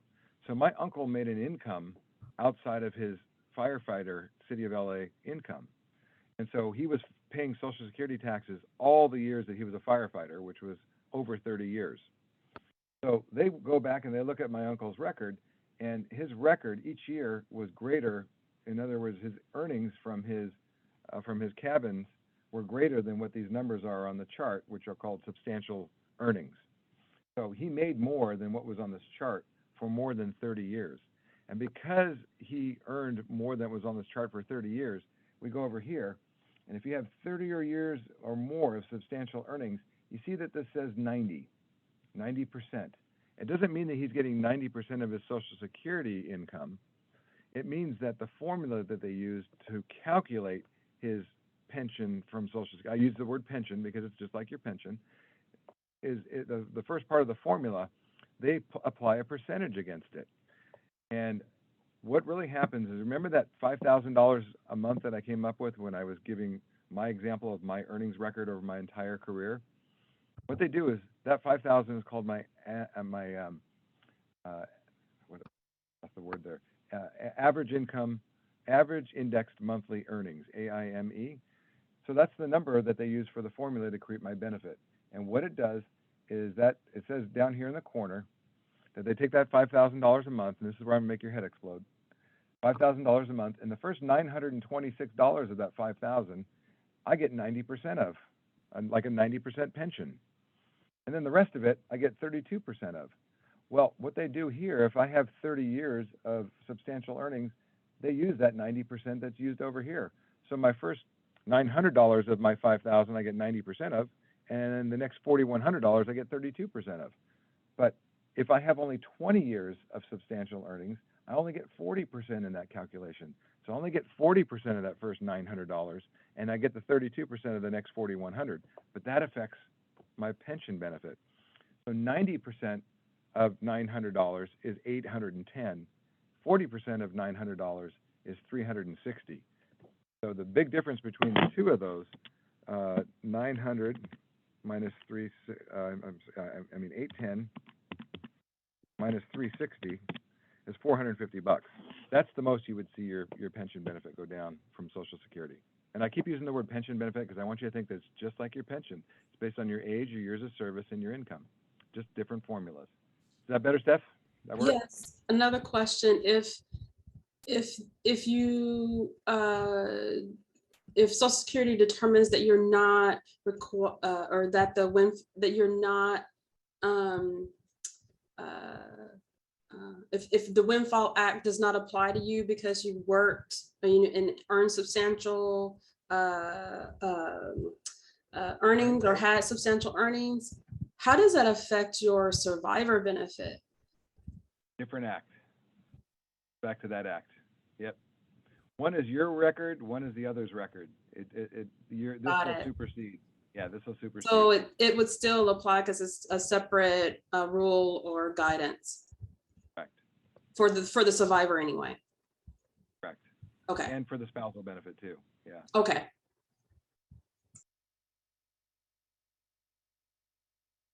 Just a couple And I quick was things. able to log in while you were talking into SSA and log into my actual record and view my record. So it is very interesting. Yeah, and they will have an area there that you can do a windfall calculation. You have to go in and enter in all your years of income. Wow. And they'll do it goes quick. It looks bigger than it is, but it takes you literally 10 minutes. And then they'll do a windfall calculation right on the site for you. Okay. Now, two things I want to talk about with Social Security, and we'll take a break. And I'm not going to read the slides. I'll give it to you in plain English. Mm-hmm. You guys can read the slides, but I'll go quick. I think I'm a little bit behind. I got up early. I had lots of coffee this morning, so I'm really revved up. What if I work and I collect Social Security? And is my Social Security going to be taxed? And so let's go over these last two slides here. Yes, you can work while collecting Social Security. However, if you are working, and by the way, this is earned income. This is not income from my Lacer's pension, or income from taking money from my deferred comp, or income because I sold a mutual fund or a stock and I made money, or money because or money because I sold my home and I made $100,000 on it. This is earned income, wages. In 2022, if I make more than $19,560 in Social Security wages, I will have my benefit reduced at full retirement age. For every $1 will be deducted for every $2 above it. What does that mean? It means while you're working, before you hit your full retirement age, if you're collecting Social Security, you could lose a little bit of your Social Security benefit in the future. Not permanently, it will be made up. Social Security Administration can tell you exactly how that would work, but I just want you to know that it can affect your benefit by earning. So be very careful with that. If you make more than $20,000, you could lose a portion of your Social Security benefit for a period of time going forward. Now, once you hit your full retirement age, which again for us, a lot of on the phone here would be 67. Once you hit that, doesn't matter. You can make $1 million and that is not offset at all. So they call that wage offset. So you have to be careful about working while you're collecting before you hit your full retirement age. And then you are going to pay taxes on your Social Security more than likely. They have a schedule that says you're not going to pay any taxes. You're going to pay taxes on half of your income from Social Security, and you're going to pay taxes on 85% of your income from Social Security. And that's just determined by what your income is. So if you are an individual and it says combined income, I just copied that, but you're individual, if you make between $25,000 and $34,000, you may have to pay income tax on 50% of your benefits. If you make less than $25,000, you will not pay any income tax on your Social Security benefit as an individual. If you make more than $34,000, then 85% of your benefits will be taxable. So your pension alone will probably put you above the $34,000 threshold. If you file a joint return, same story, but higher income limits. Less than $32,000, you won't pay anything. Between $32,000 and $44,000, you pay tax on half your benefits. And more than $44,000, you'll pay up to 85%. You'll pay 85% of your benefits will be taxable. Okay, so you got a 0, 50, and 85. And there's a site you can go to kind of go through there where it explains it in great depth too. Now, I'm going to head in. Let's see. This might take. You know what? It's 10:30. We've got an hour and a half. Let's take a break. And I'm going to head into some caution items because I'm going to head into a little bit of Medicare, which is also part of the Social Security Act. And so I got some caution items for you in your own planning, as well as Medicare costs I want to talk about. So this would be a good time to take a small break, and then we'll transition into the next piece. So how long should we take? What do you think? I've got a 5-minute break coming up, Rob. And before we begin, we're going to put a timer on for the group so people can look over at their computers and yourself, go do what they need to do. So I'll ask you to stop sharing your screen. I'll put up our 5-minute timer for everyone to see, and just peek at it, folks, and come back when you're there. Here we go. And we'll make sure everybody is situated before we restart the meeting.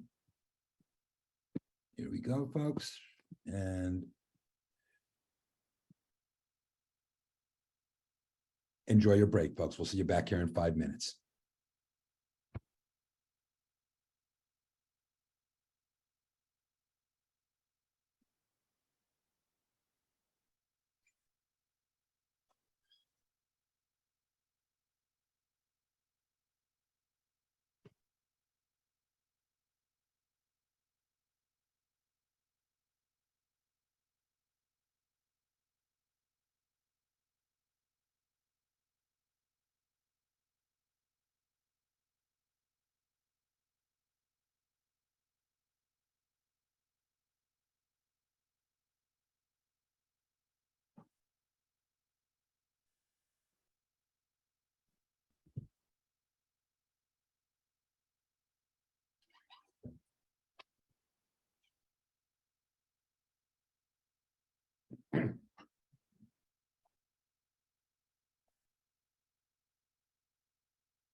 Like I'm watching a doomsday video here.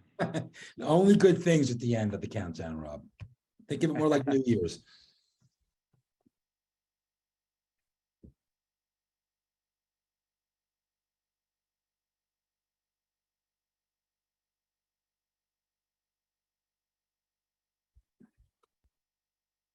We've been really quiet on the chat box. I wonder if anybody has questions that they want to ask. I'm here. We could unmute and do any questions that they might have. Mhm.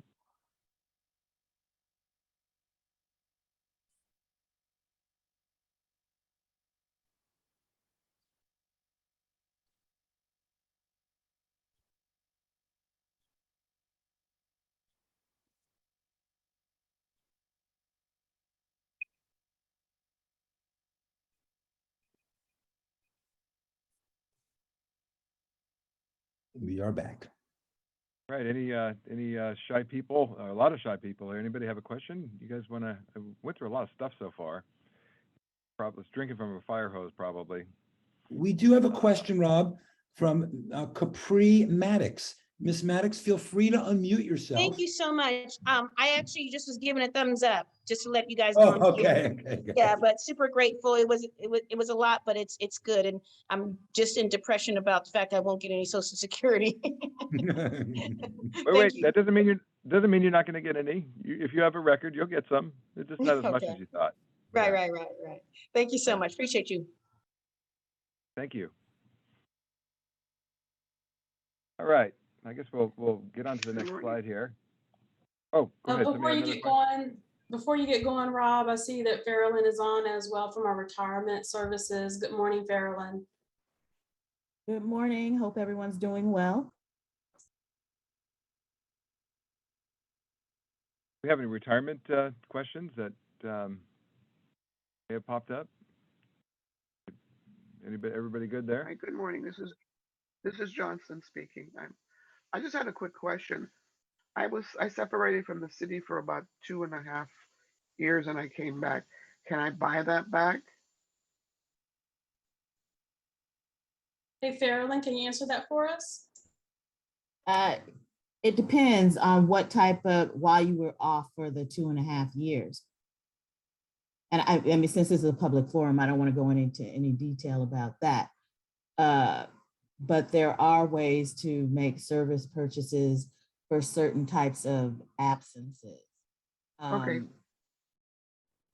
But Okay, not so- all absences are what you can purchase. So again, it would depend on why you were off. Okay, thank you. Farrellyn, do you know when is the next retirement services counseling webinar? Right now, the webinars happen once a month for people that are applying to retire. Okay. If you applied for retirement through our retirement application portal, you'll be notified of when the seminar is. But, and then we do try to have a separate seminar based on the number of people that we have for people that have chosen not to apply through the retirement application portal. We do have a variety of videos that can help you complete your applications that are available on YouTube.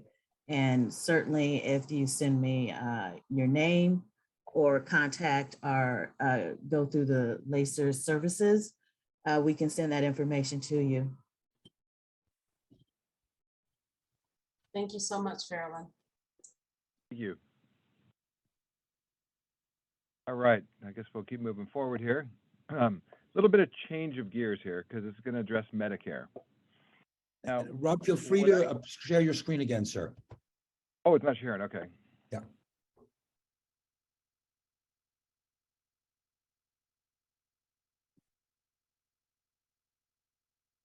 Perfect, sir. Excellent. Thank you.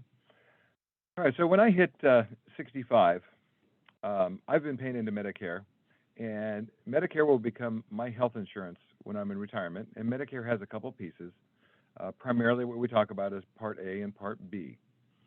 Now, that's going to cover my retired, what I'm eligible for, medical insurance. But it may not cover everything. So I've got to probably come up with some kind of way to subsidize or to pick up expenses that Medicare may not pay for. And so there's different programs that allow for that are subsidies to that. Now, you've got your health care through the city of Los Angeles. And if you retire before 65, you can also carry that health care into retirement. And that's a very, very, let me tell you how important that is. That's a really important piece of your retirement benefit package. And having that health care is so important. And at 65, you've got to make some decisions then on then what to do with your health care. I'll call it your health care cocktail. You have to enroll, and this is going to be very high-level stuff, 20,000 feet. Usually we get a few questions. I'm not as knowledgeable on this, but we do have some knowledgeable people on the line today that can answer them. But I'm just going to hit this at a high level because it's important that you keep the solid benefit package that you have going into retirement. If you fail to enroll in Medicare at age 65 or do not pay your premiums, you forget to pay them, you lapse them, you will put your retiree coverage, your LACER's medical subsidy plan in jeopardy. So at Medicare, you're going to enroll, it's required, Part A of the Medicare you're paying for now while you're working. That's your Medicare that's coming out of your check. And Part B then requires premiums. And those premiums can be billed from Medicare, they can be auto-deducted from your checking account, or they can be deducted from your Social Security check if you've elected Social Security by that point in time. But you will no longer be eligible for that medical subsidy if you fail to pay your Medicare premiums.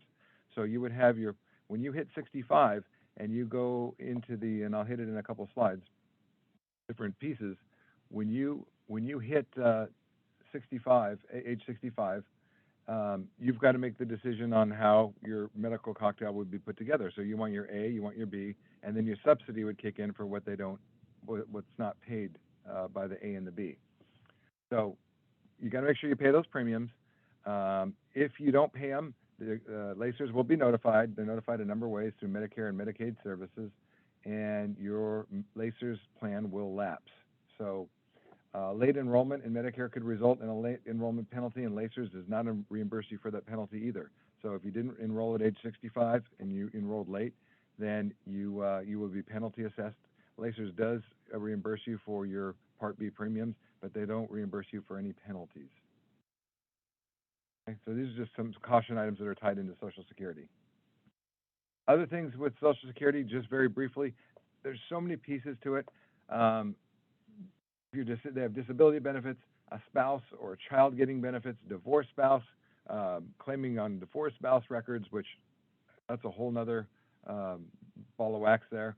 Spouse or a child of a worker who died, a divorced spouse of a worker who died, dependent parent of a worker who died. There's so many circumstances in which there's Social Security benefits out there. And I did mention one, which was an older parent benefit. So in addition to your, or guardian benefit, so in addition to your Social Security benefits, you could be eligible if you're caring for, you have guardianship over a grandchild, or you adopted somebody, or maybe you're just an older parent. I've seen this many, many times.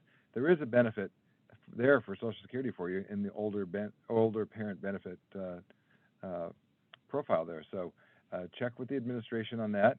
They'll tell you how it'll work and how it'll apply to you, at what ages you could collect it.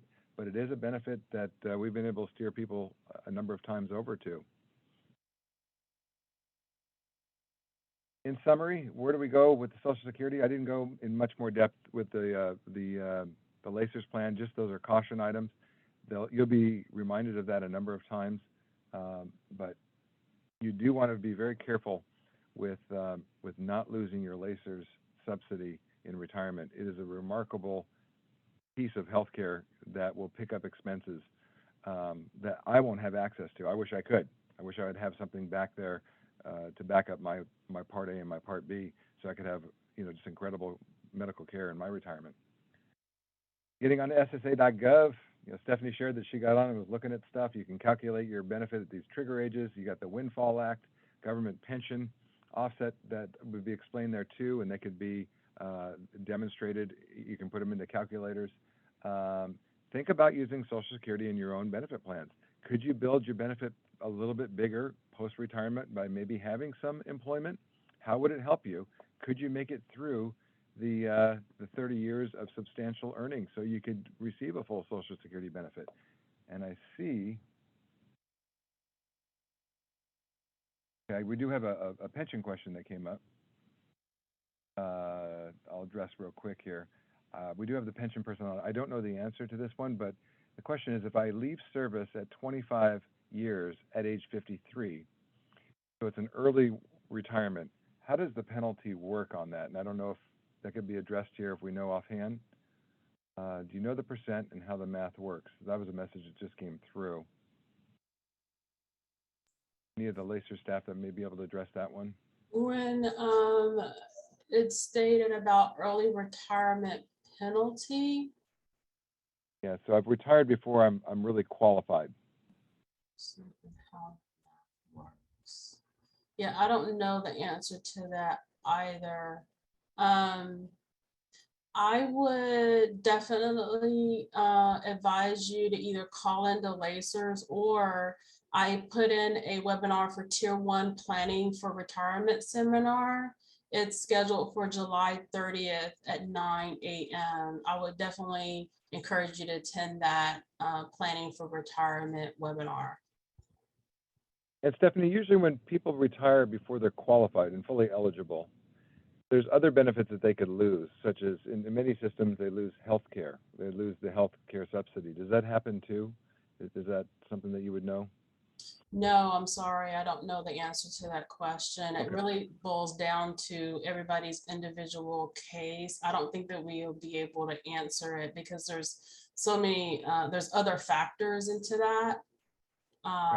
So I would, because it's a case by case basis, I would say have, I would advise individuals to reach out to Lacers or attend one of the planning for retirement seminars. Okay, thank you. Sorry, I don't have that answer for you, but they can help you. They'll be able to help you there as their suggestions. All right, so ssa.gov, we can do a bunch of stuff on that site. If your situation's complicated or what I brought to light brings questions, set an appointment at the administration office and go there and visit with somebody. They know their craft very well and they can help you with your individual concerns there. So, where can you get your statement? Can I pay more into Social Security after I retire, or even while I'm working? You can. What are your quarters or your credits that you have? How much is your benefit out in the future going to be? Do you qualify for spousal benefits, or will your spouse have benefits too? If my spouse predeceases me, is there any benefit they're going to be there for me after government pension offset? And did I audit my statement to make sure they received all my earnings properly? Next leg of the stool. So we have your retirement paycheck from Lacers. We got your retirement paycheck coming from Social Security. And now we've got the other thing, this deferred compensation plan. This is a program that's designed to give you a retirement paycheck too. But it works a little bit differently because the building of the money, the investing of the money, and the spending of the money is all you. You're the one who's going to be doing it. So we need to help you understand how this might work in your plans. And therefore, then we can back into, then how should I be invested and how should I spend the money? So this is the part 3 of your retirement income, your deferred comp. So this is, I have a picture of Mount Everest. I use it a lot. And what it reminds me to say is we need to begin with the end in mind. What do we need the money for? Saving it, we're hoping to build a big pile of it, but what's it for? Do we have a plan for it? And I would say almost all the time it's going to be no. I'm just trying to get the pile as big as I possibly can without losing some of it, and then I'll figure it out then. Well, we're better off trying to figure it out now and create some goals. And I'm going to use a mountain climbing analogy for us here, and that's why we got Everest there. Your deferred compensation program is a great place to accumulate money, and it's a great place to spend the money from and create more of a retirement paycheck for you. But if we were to be climbing Mount Everest together as a team rather than talking about creating a full retirement paycheck for you, so we're planning on climbing Mount Everest. Our goal is not to get to the top of the mountain. Our goal is to get to the top and then back down safely and get down the other side. Okay? And the analogy with retirement is the exact same thing.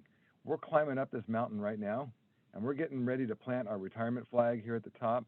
And that's not our goal. We don't want to get up there and then figure out, now what do? We want to figure it out why we're coming up the mountain so we can have a plan when we plant that flag. We know exactly what it's for, so we can go down the mountain, the retirement mountain, comfortably, knowing exactly what we're doing.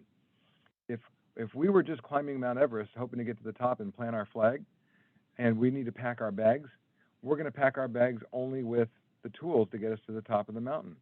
We're going to work out and get ready. Well, we're only going to be using the muscles and the skills necessary to climb up. But climbing up Mount Everest is different skills and tools than climbing down Mount Everest. It's different skills and different tools to get you down.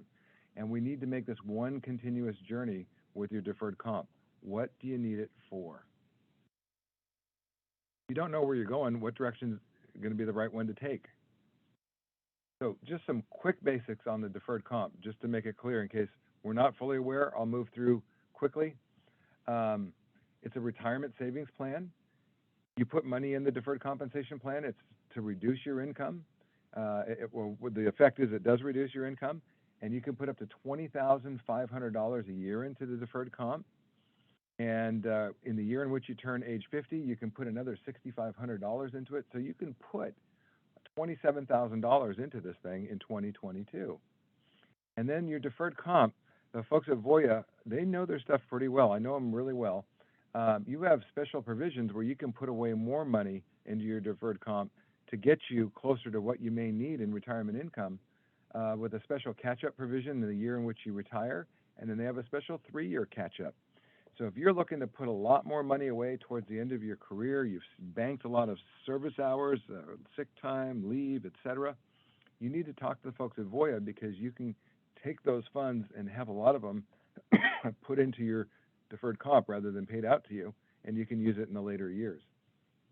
So they have a couple special provisions for you. So your money comes out of your check, it reduces your income so you don't pay tax on it, and then it goes to the investments at Voya. And when the investments make money, you don't pay any taxes on it.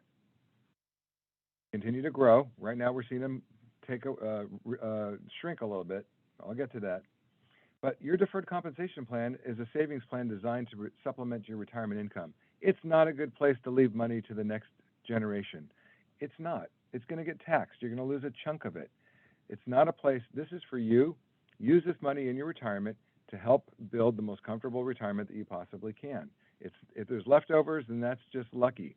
If you want to leave things to your kids, you should do other planning. Insurance is a great way. Property, different assets. But this particular asset is not a good asset to leave to somebody, because it gets eroded remarkably when you pass.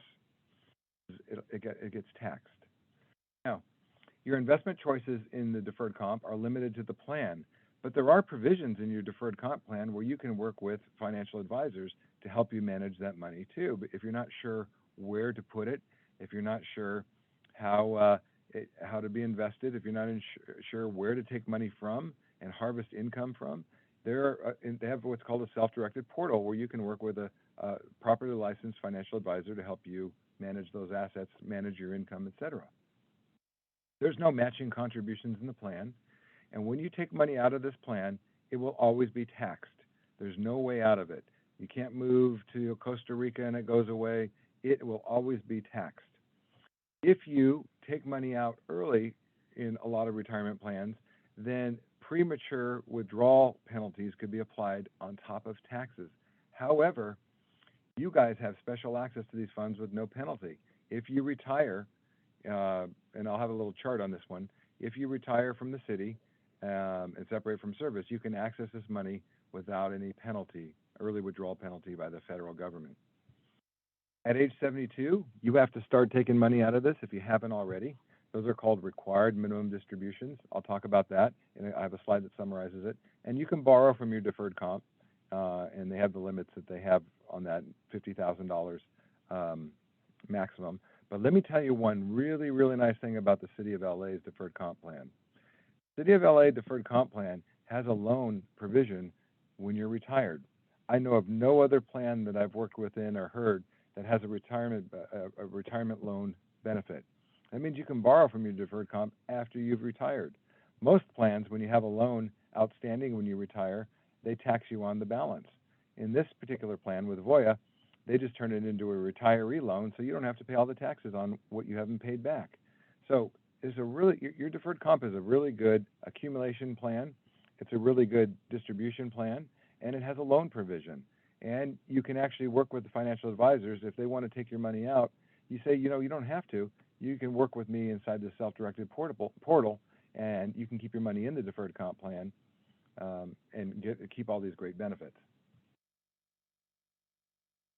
You had introduced a number of years ago, I'm thinking it's 2012 or a little bit later, a different side to your deferred comp plan called the Roth. And the Roth isn't an acronym that means like retirement of the healthy. The Roth is a provision that changes the taxes and the tax timing on your contributions to the deferred compensation. So when you put money into the Roth side, it's an after-tax option. So contributions don't reduce your income. You can put the same amount in Roth, okay, in the Roth portion that you could in the traditional portion here, same amount, okay? And a lot of people say, but I can't put money into Roth because I make too much money. Well, no, that's Roth IRA. This is Roth deferred comp, different beast. One's a Chevrolet and one's a Ford. They're different. And when you put your money into the Roth, your savings and investments grow tax-free in the same investment choices. You have to stick to the rules to get all of the benefit of the tax-free. And the rules are that you have to have the money in there for at least 5 years. So it has to be opened 5 years prior, and you have to be 59 and a half. Those two things have to be together. If you've only had the Roth open for 4 years and you're 59 and a half, then you don't get all the goodies in it until you're 60 and a half. You have to hit the 5-year mark and 59 and a half. At age 72, you have to start taking money out of your Roth in the plan. And just like you did the previous side, and loans are available. So side by side, on the traditional side, so tied down here, pre-tax, tax deferred, tax-free if I stick to the rules. Remember, tax-free is 5 years plus 59 and a half. On the traditional side, I'm sorry, the Roth side, oh God, I goofed that up. Sorry, let me do this again. Traditional side, you put in pre-tax, it grows tax deferred, and it's taxable at distribution. No way around that. On the Roth side, you put the money in after tax. It grows tax-free if we stick to the rules, and therefore, when it comes time to spend the money, it'll all be tax-free if we stick to the rules. And those rules are 5 years plus 59 and a half. Now, when you retire, you're going to have an emotional shift in how you view your deferred comp money, your balances. While you're working, it seems like you got lots of time. There's more money where that's going to come from because you're putting it in every 2 weeks, so you're dollar cost averaging and buying more and more. You don't see the volatility of the market nearly as strong because you're putting up to $27,000 a year into either side, and it kind of acts like a buffer. It leads to a feeling of abundance, and that's a good thing. But the moment you retire, what we see is there's an emotional shift that you realize that's all I got, all I have. Market volatility, you see it a lot more because you're not putting the money in that's kind of acting like the buffer, and it gives you a feeling of scarcity, which is not necessarily a bad thing. So you're going to see that there's a big emotional shift once you do retire in how you view this deferred comp account. So I've retired and I need income from this. What are my options? Well, you can take your money out of Voya, part of it or all of it, and move it to another financial institution. And I'll explain at the bottom of the slide why you might want to consider that. Or you can just leave it right there. You don't have to do anything. So you got those bookends there. You can take income from your Voya deferred compensation account. The question will be, once you start taking income, how long will it last? How should I be invested? How is it going to be taxed? And do I have any early or late withdrawal penalties that I got to worry about? This is what we're going to hit in the next few slides. But the last bullet point here is you can transfer part or all of your deferred compensation to another financial institution and work with an advisor, or you could self-direct the funds yourself. And if you do that, more than likely you would use what's called an IRA that would receive the money. IRA does not equal risk. IRA is just another retirement vehicle. Deferred comp is a retirement vehicle. IRA is a retirement vehicle. So you can transfer your money from the deferred comp over to the IRA. You won't pay taxes on it. And you can, in that IRA, you can self-direct it yourself and do things with it, or you can also work with a financial advisor. But what I want to tell you right now is not all your decisions are necessarily all or none. Let's say I save $200,000 in my deferred comp, and I want to work with a financial advisor. Well, I can transfer out 100 of that to the financial advisor and leave the 100 behind and do something different with it. I could work with 2 financial advisors, give each one 50, and I could keep the 100 in my deferred comp. So you can make multiple decisions and do multiple things. But I do want to remind you, and if you're going to work with an advisor, going back a couple slides, is that we do hope this one's slow. I have to go through this again. But you do have this self-directed portal. And that self-directed portal in your deferred comp allows an advisor to work with you and keep your money in your plan. You never have to leave it, you don't have to take it out of the deferred comp. But most advisors aren't aware that they can do that. Because they're usually limited in the investments that they could work with you on. But if you're going to move your money to another financial institution, you want to have reasons why you're doing it. That's the slide here. Below that, will I have better control of my money? Maybe can I harvest my money a little bit different for retirement income? Does it give me more investment choices, more choices to put my money versus what I can put in the deferred comp? Is it easier to get down any leftovers to my kids as beneficiaries if I don't spend it all? We got to worry about penalties, because if I do move to an IRA from my deferred comp, I now have to worry about early withdrawal penalties. My deferred comp doesn't have any early withdrawal penalties because of the provisions of deferred comp. But if you move it over to an IRA, they have early withdrawal penalties of 10% until you're 59 and a half. So you may need to access that money over at the IRA, and you're going to have a penalty where you didn't have it when it was in the deferred comp. So maybe you want to leave some money behind in the deferred comp, so in case you need to get to it before 59 and a half, there's no penalties. Remember, you got loans in your deferred comp, but IRAs do not have loans, so you need to take that into consideration. Also, fees.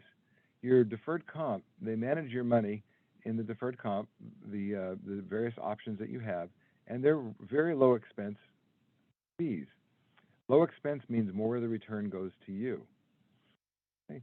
If you go outside of the world of the deferred comp and somebody manages it in the exact same way that it was invested in your deferred comp, the fees are going to be greater. It'll cost you more. And unless this person has some kind of strategies that are going to help you harvest income, excess fees for lack of value are just an expense. So if you're going to move your money out of the deferred comp and you're going to be working with somebody, there needs to be some value for that. What is the value they're going to bring to help you out? This is my favorite slide. The reason why I like this favorite slide, as I call it my favorite slide, I hijacked it again from JP Morgan, is that it summarizes how you should be invested depending on what the money's for. It's a nice example. If I need the money, I need the income, well, then I need to have my retirement savings, my deferred comp savings in things that create income. Where do we receive money when we need it that has predictability, reliability, and possibly guarantees behind it? Well, Social Security, which we've gone through. Pension, your LACER's pension, that's another one. Annuities. Annuities are issued by insurance companies, and insurance companies pay you an income. You trade some of your money from your deferred comp, you take it over to an insurance company, and you say you give them $100,000 of your deferred comp, and they're going to send you a paycheck every month for the rest of your life, and to a survivor if you want. So it creates reliable, predictable, sustainable income streams for you. High quality bonds and cash reserves, cash alternatives. Those are all things that are predictable, that don't have fluctuations in the market, that you know will create income that will be there for you that you need. But you don't know how much income you need right now. That's why comparing your work paycheck to your retirement paycheck can help you understand how much extra income might I need. So let's say I needed, $400 a month. Well, maybe I could peel off some of my deferred comp and put it in some of these pieces here that would provide me $400 a month. And then the balance of my deferred comp, I could leave invested because I don't need the money. I want it, but I don't need it. And when I want money, I can think about investing it different. I can allow the market to go through cycles. And when I want money, I can keep it invested in things like equities or stocks and bonds and combinations of those, like what you're invested in right now, more than likely. So I peel off part of my money to create that sustainable, predictable income that I need, and then the balance I put back into and I leave in the market. So that becomes my wants. And if the market goes up, maybe I take the gain from there and then I get like a bonus. And if the market goes down, I don't touch it at all. And I leave it until it comes back, which is what we're dealing with right now. And maybe I peel off even a little bit more money and I want to self-trade it myself, and I go out and I can do some real aggressive things with it and manage it myself, and I could turn $10,000 into 100, or I could turn $10,000 into 0, but I'll have some fun with it. So whatever's left over would then go to legacy, and whenever you're leaving it long term or for legacy, you can be extremely aggressive with it because you've got time on your side. You can just leave it as is. my grandpa, he inherited from his sister back in the late 70s an account that had $5,000 in it that was invested. And when my grandpa retired and passed away at age 90 in 1994, he just left that money because he was going to leave it to his daughter. He said, I didn't need it. He just left it, never touched it. Same investment account for all those years. It turned to $50,000 just by leaving it alone.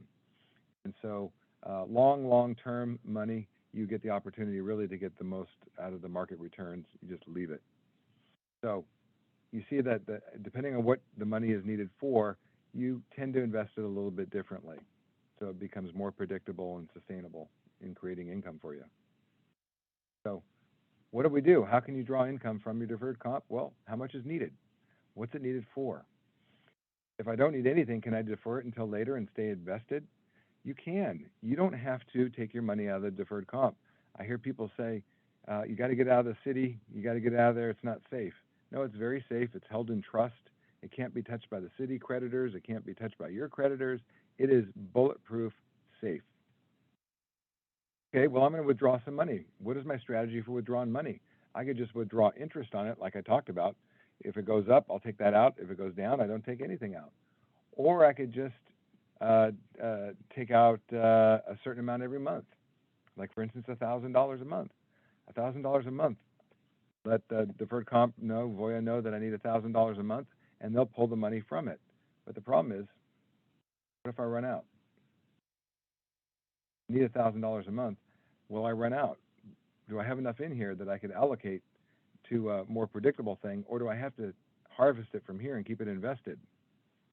And therefore, I put my money at risk, and I may be taking money out when the market's going down, which is not a good thing. Lacers has a larger annuity program where you could take some of your deferred comp money and say, you know, I don't want to manage it for income in that needs section, but you can take money out of the deferred comp and give it to Lacers, and they'll increase your pension for you in the larger annuity program. Annuity just means income for life. So your larger annuity program allows you to invest more in the retirement. You can put in a lump sum, you can put in ongoing contributions, and you can transfer money in there to purchase that additional benefit. So that you could take part of your deferred comp, purchase that larger annuity program, and bam, there's all the retirement income you need, and then anything that's left over, you can just leave it in your deferred comp and keep it invested. Or you can do a combination of all the above.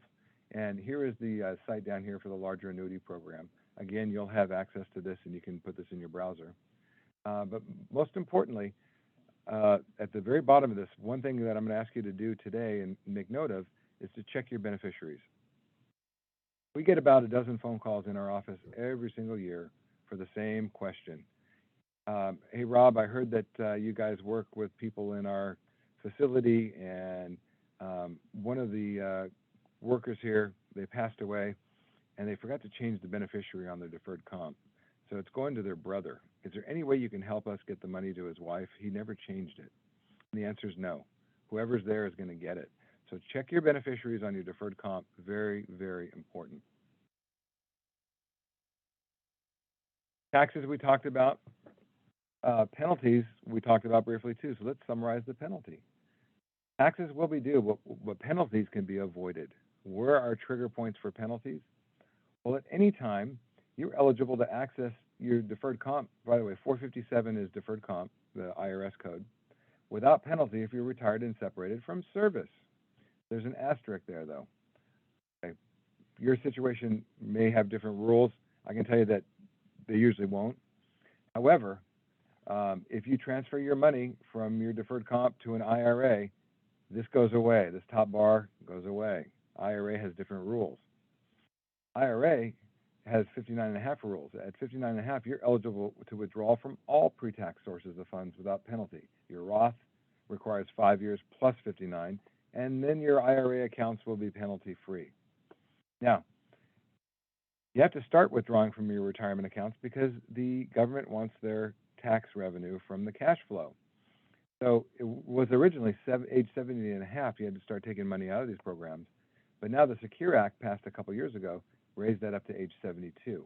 And you must begin taking required minimum distributions out of those accounts at age 72, in the year, right, April 15th, in the year in which you turn 72.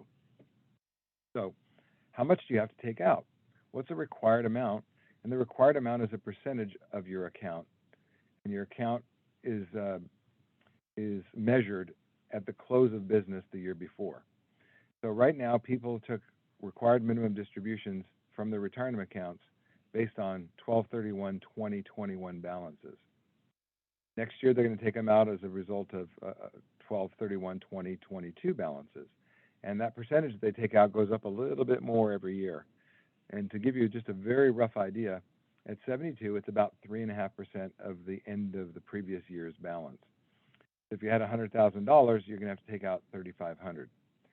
If you don't take out that amount, then you'll pay a penalty on what you didn't take out. You can take out more, but if you took out less or nothing, they're going to penalize you 50%, 50, on what you didn't take out.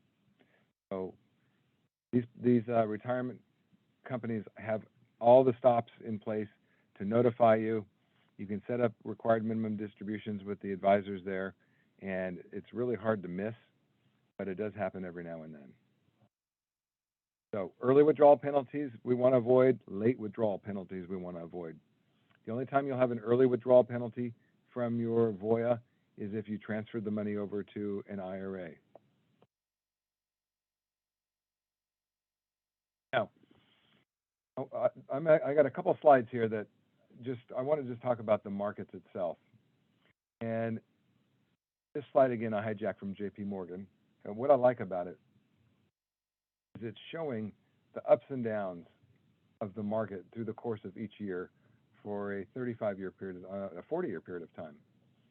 We can see that what the bar here shows is how much percent-wise the market was up, and the market in this case being the S&P 500, and how far down it was during the course of the year. So you can see the wide range that it'll swing manic depressive over the course of a year. Here we can see we lost 10%, but the market was down as much as 18%. My first stock market crash was in 1987, and the market was down 34%, and that crash happened in October. Look what happened by year end. It was up by 2%. So that market went up by 36%. And so when that crash happened, people were bailing out of the market like crazy. And if you know what you need the money for, it's much easier to keep yourself invested.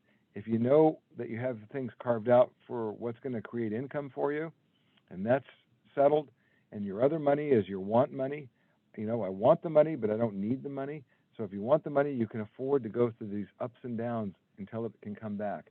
We can see in this 40-year cycle, the worst time we had was a 3-year down period, and it was substantial. You lost close to half your account values if you held on. It was hard to watch.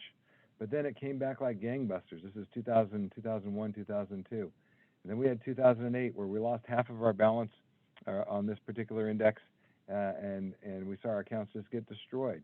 But then we had the big run over the next number of years that we've been experiencing. And what we can see, though, is the market is down about 20% of the time. That means that it's up about 80% of the time. So you just have to have the patience to wait it out if you don't need the money. If you need the money, we need to do something different with how you're invested. So as you're preparing to say, well, Rob, begin with the end in mind. How do I know how much income I'm going to have? I don't even know how much money is going to be there. So we have to start to figure out, how do we predict how much money might be there? And so we have to take a look at what we've put away, how much is there, how much we're going to put away in the next few years, and then we have to assign a rate of return to it. How much will it earn? And that's the hard part. And this is where I want to help you here, is that if we follow using very, very low assumptions and we're able to sustain retirement income that we need, then you're probably going to be okay. So I have $75,000 in my deferred comp. I'm going to work another 15 years. I'm going to put away $8,000 a year. And how much will that money all earn? Well, what we typically do and what we've been taught is to look at the accounts and say, well, how have these accounts done? So this chart's about a year old. How have these accounts done? And these are the various investment options inside of the deferred comp. And I'd look and I'd say, okay, previous 5 years, look at this. My moderate portfolio has earned almost 11%. So going forward, 11%, right? Because it's averaged 11% over the past. Why not 11% over the next 5 years? Because it's an average, right? And we get fooled into that. And I'm going to show you that this could create some false sense for you.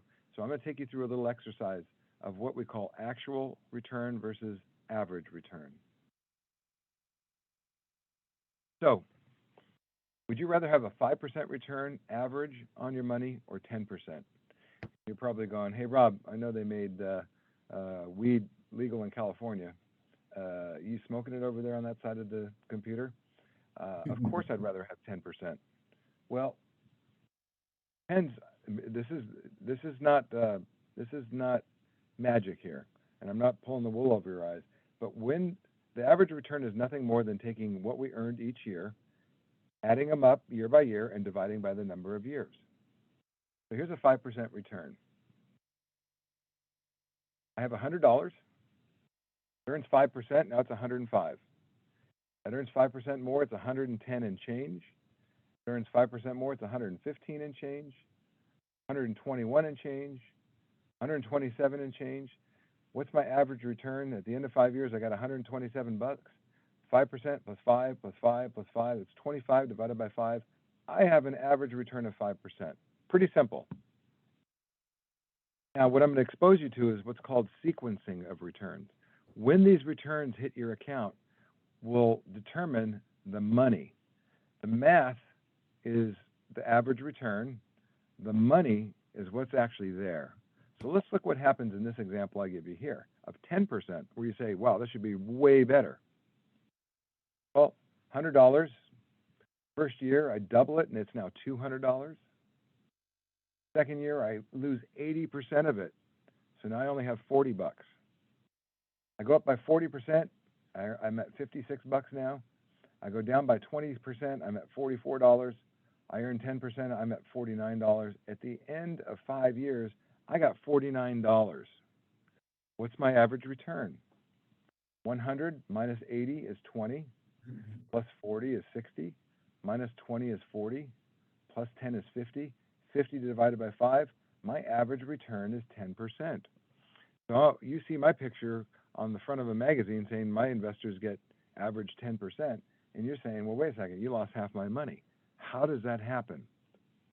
This is not smoke and mirrors. This is called sequencing of returns. I lost 80% of my largest balance. And once that happens, it's really hard to make it back. So my average number can kind of throw you off.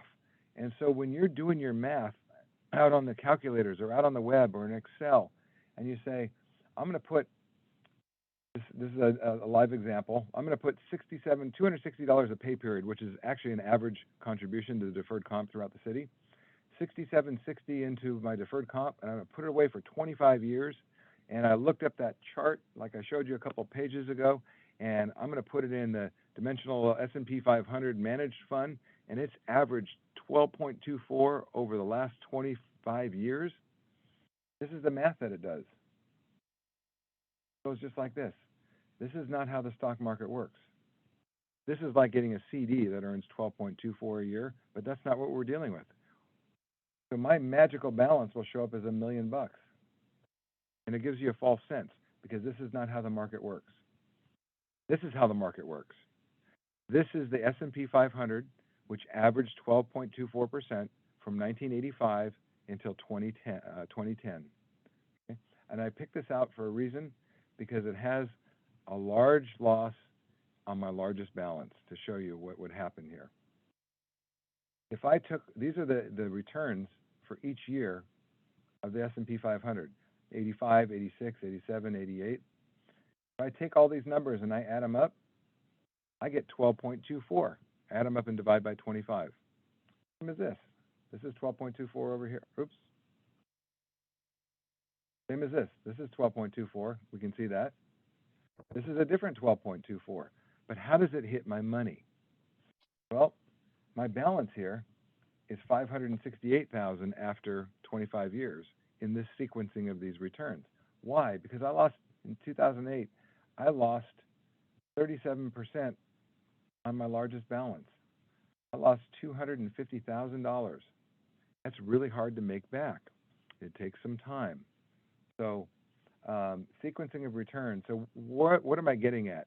What you should probably do if you're trying to predict how much money will be there is put in what your balance is now, put in how much you're going to contribute into the future, and then take those returns and cut them in half or more.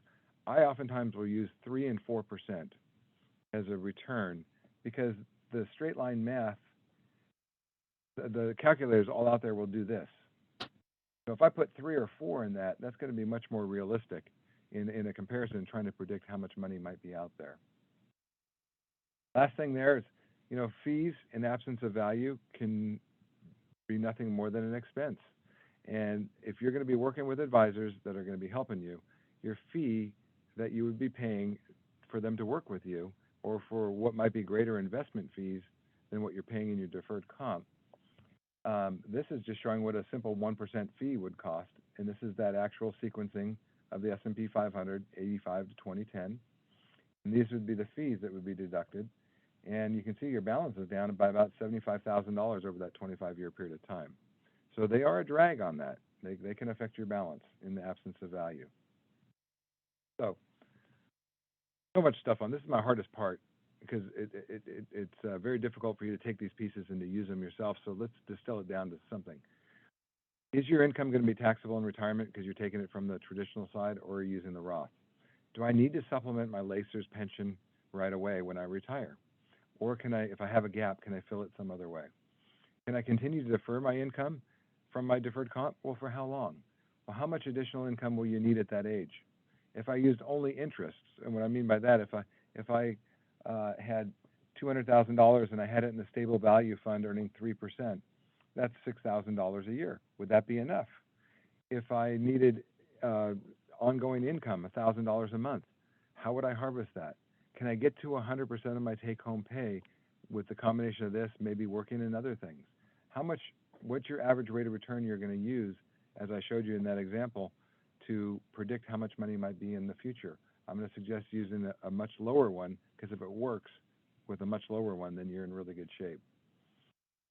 Who's the beneficiary of my plan? Do I have other sources of retirement income so that I don't have to dip into this necessarily?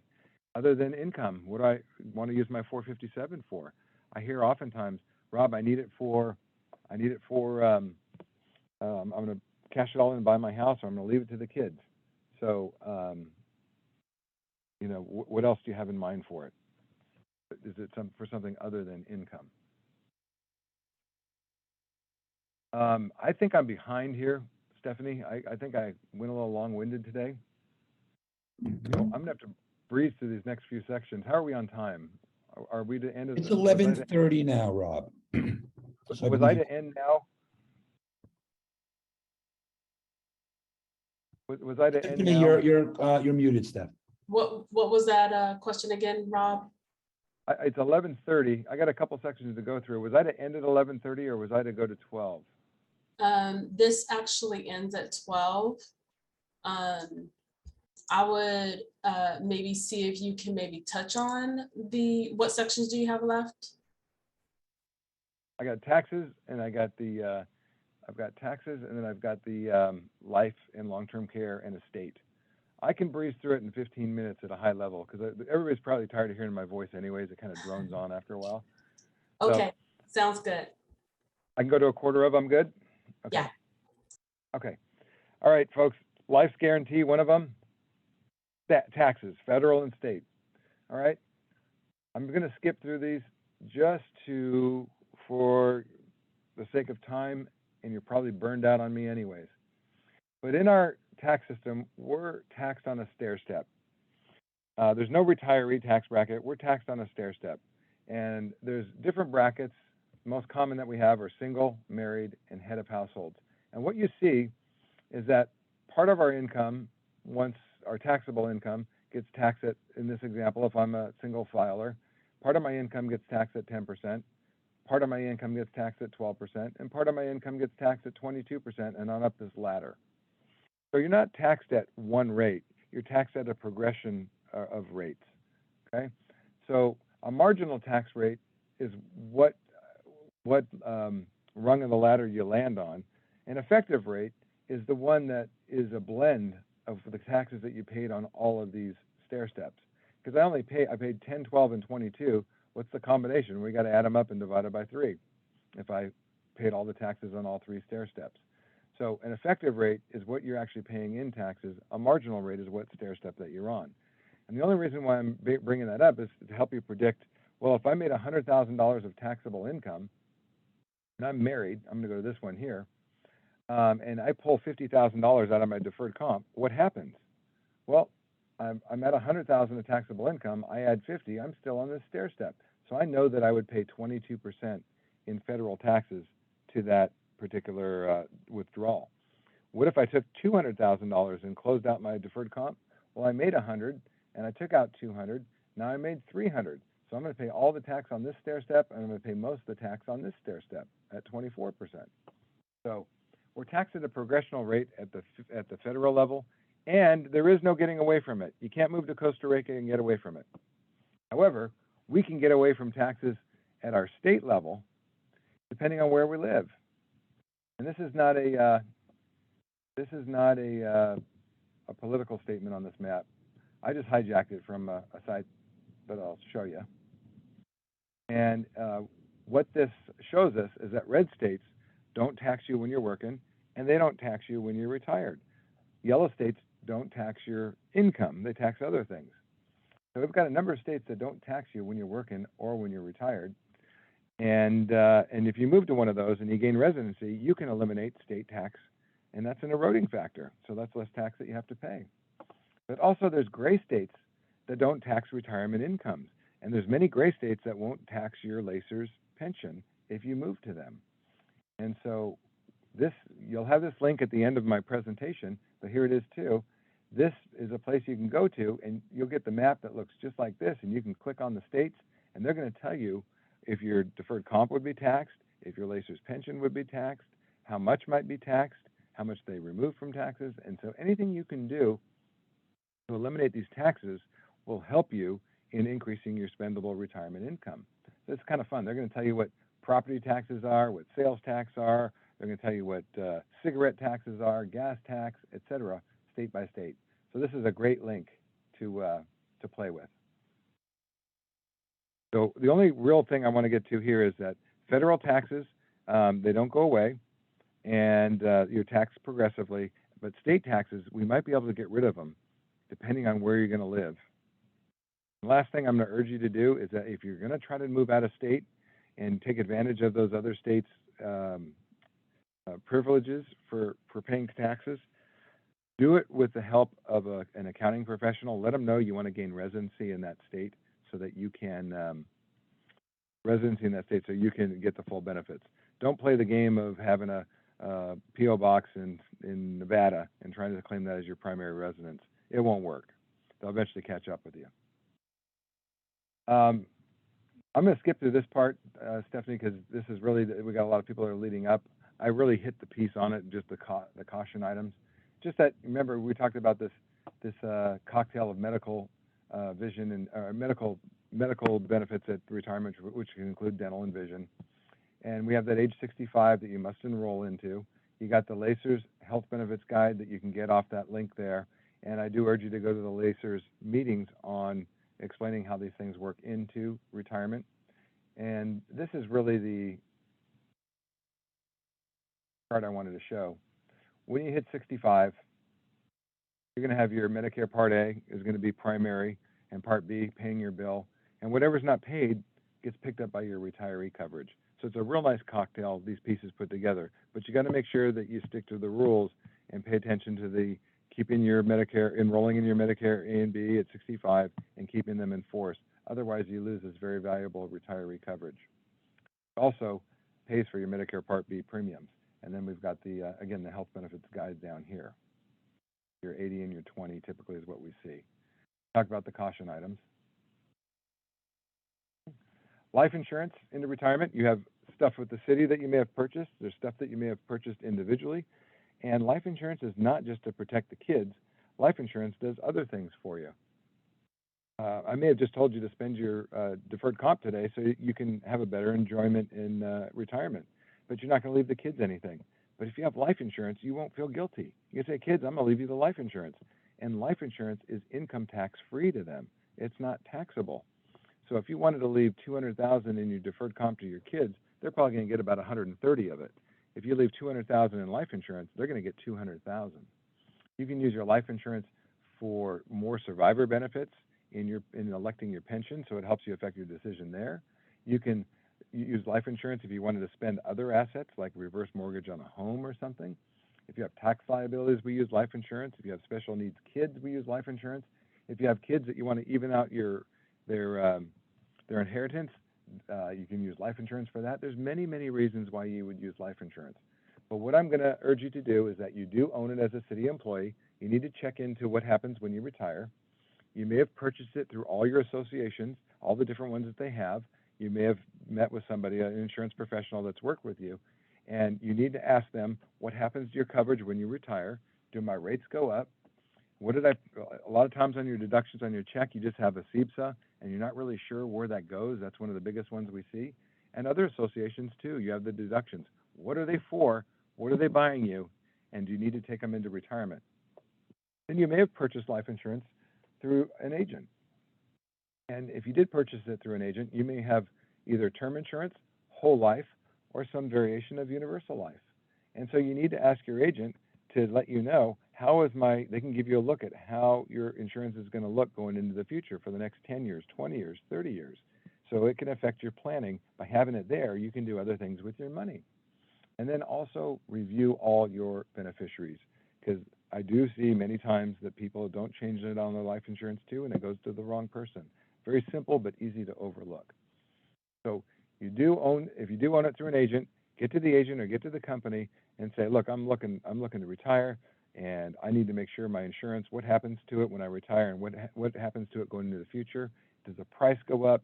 Does the insurance expire? What happens? You need to know. And we talked about these are the different types that you may own. And for alternatives, those are the types that you may purchase. They all do different things. One is a screwdriver, one's a hammer, one's a pair of pliers, and one's a vice grips. There are different tools that do different things when it comes to creating insurance solutions for you. So let somebody know how much insurance you have. Go back and review all your insurance. Make sure what you have, what's going to stay in force for you and for how long, and what you do own, you can take it into consideration in making your survivor benefit elections or spending of your deferred comp accounts, et cetera. So it's a very important asset that you have to figure out if you can keep it into retirement. Last piece is you think that looking at your deferred comp statements now with the market going down, imagine if you had a change in health that required care. And one of the things you want to look at in the future will be this thing called long-term care, in this case, insurance. Why would you consider long-term care insurance? Well, because long-term care, if you have a change in health that requires care, it gets really expensive. And if we have kind of a hierarchy of places we would look to provide care for us, the first one would be our spouse. And then probably our kids after that and family members. And then after that, it would be our assets. Or if we purchased long-term care insurance, we could use the insurance to pay for that care, which would relieve our families and our kids and our siblings and our assets from the stress of caring for you or me. So proper long-term care planning keeps your family together. Yes, you'll have access to the recording. So if you don't have a plan in place, the family is going to end up providing the care. Tensions mount, responsibilities are not shared, people start squabbling, tears families apart, your retirement savings get decimated, and there's a reduction of legacy. And I can tell you, having gone through many, many levels of care, my mom cared for both sets of grandparents. My mom just cared for my dad for 5 years. It wears on the caretaker terribly. So with no plan in place, these are the faces that we typically see at the front line of care.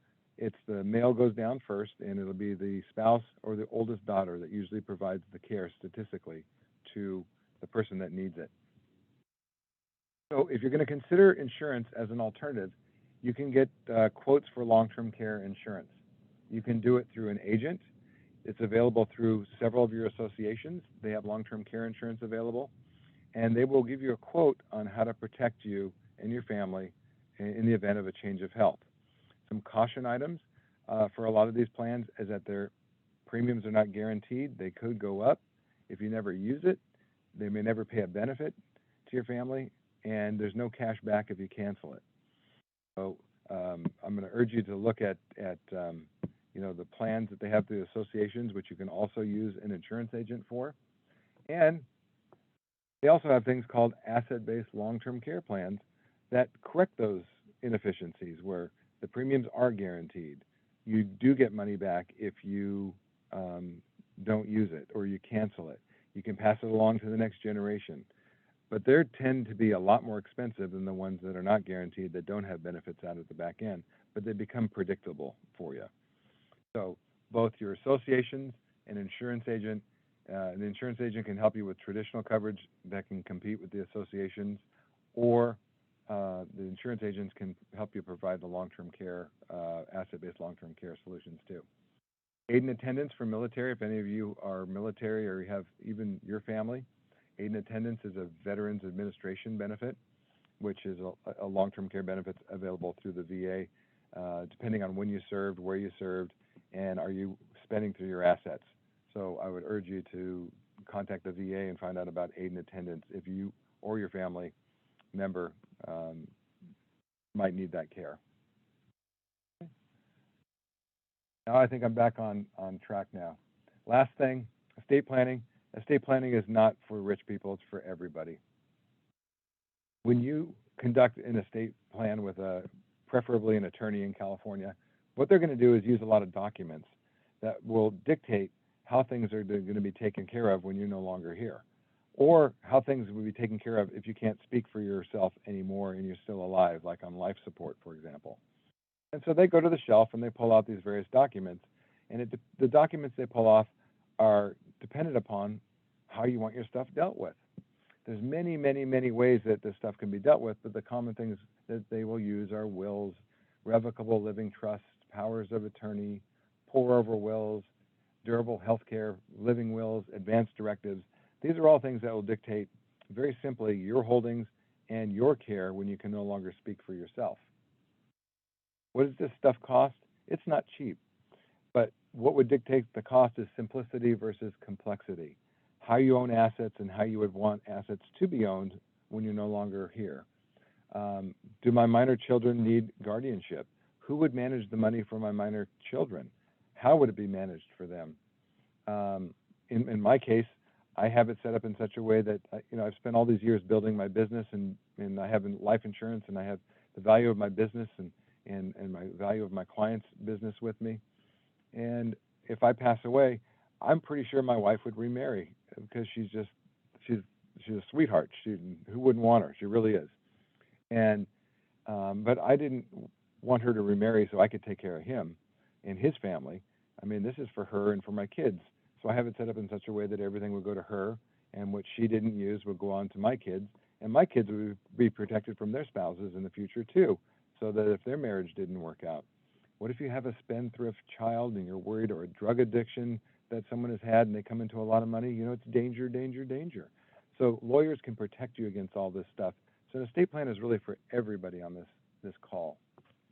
And in fact, your parents, if they're alive and you will be inheriting, you may want to make sure that you keep your assets separate from your spouse for many of those same reasons too.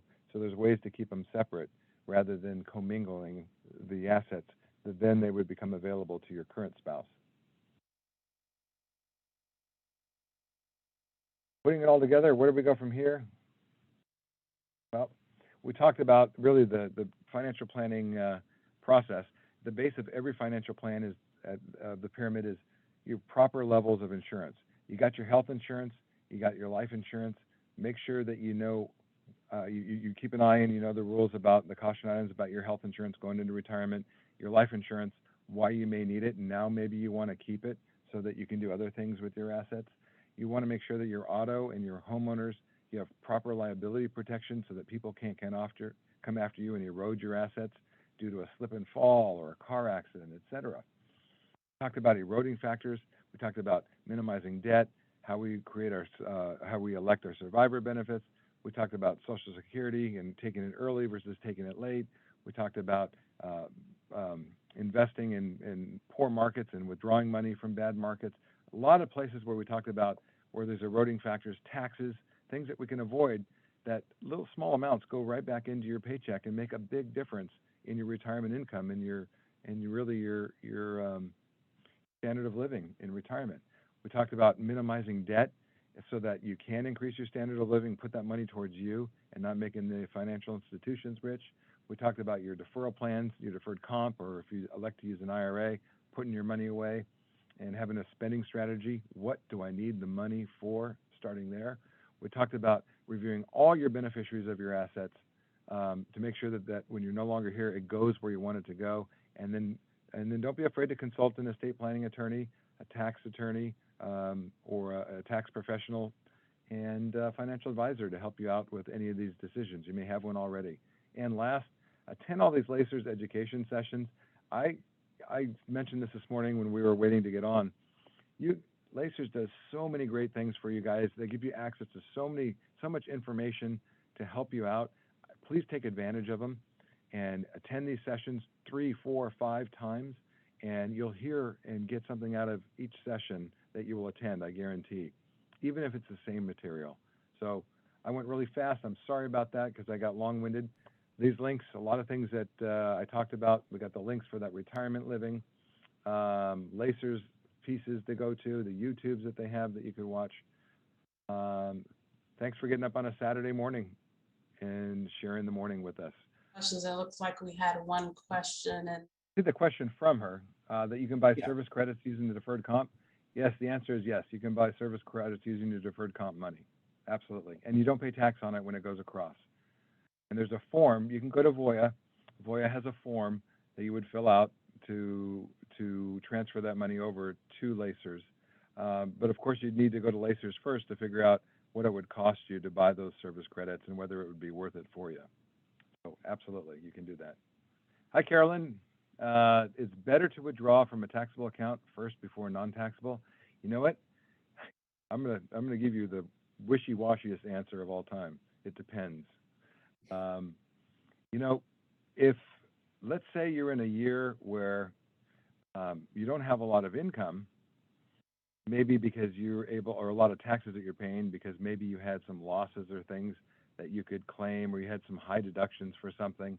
And if you do have the question between should I take it from this pool or from this pool, then you probably want to take it from a taxable pool. Conversely, if you have a year that's actually pretty good and you're paying a lot of taxes, then and you need the extra income, then maybe you consider taking it from the account that's already been taxed. So it's kind of hard to determine. A few other factors that would come in, your current situation, how much are in those accounts, how hard would we be hitting them for how much, would it affect the longevity of them by taking the money out of that because one is not funded nearly as great as the other. There's a lot of pieces that would come into play, but your instincts are correct. There is a certain timing of when to take money from one account to another that might benefit you better. And I'm going to have to tell you that if you're a do-it-yourselfer, you'll have to dig in a little bit deeper. But if you do have a good financial advisor, I can tell you that they will know how to help you do that and when. And the very basic one we get is, when should I take it from my Roth and when should I take it from my traditional deferred comp? And that's where we begin, and we have to start asking those questions to give you a good answer. we've definitely enjoyed our time here with Rob and with you, all of you. I believe we are like 4 minutes before the top of the hour, and I will give you back 4 minutes of your Saturday. Thank you so much for your investment and your commitment into your retirement, and we look forward to seeing you Nice to see for the you, next Debbie. for the next LACERS Wellness webinar. So have a great rest of your afternoon. Thank you so much. Thank you, Capri. Well, for jumping Bye, on. everybody.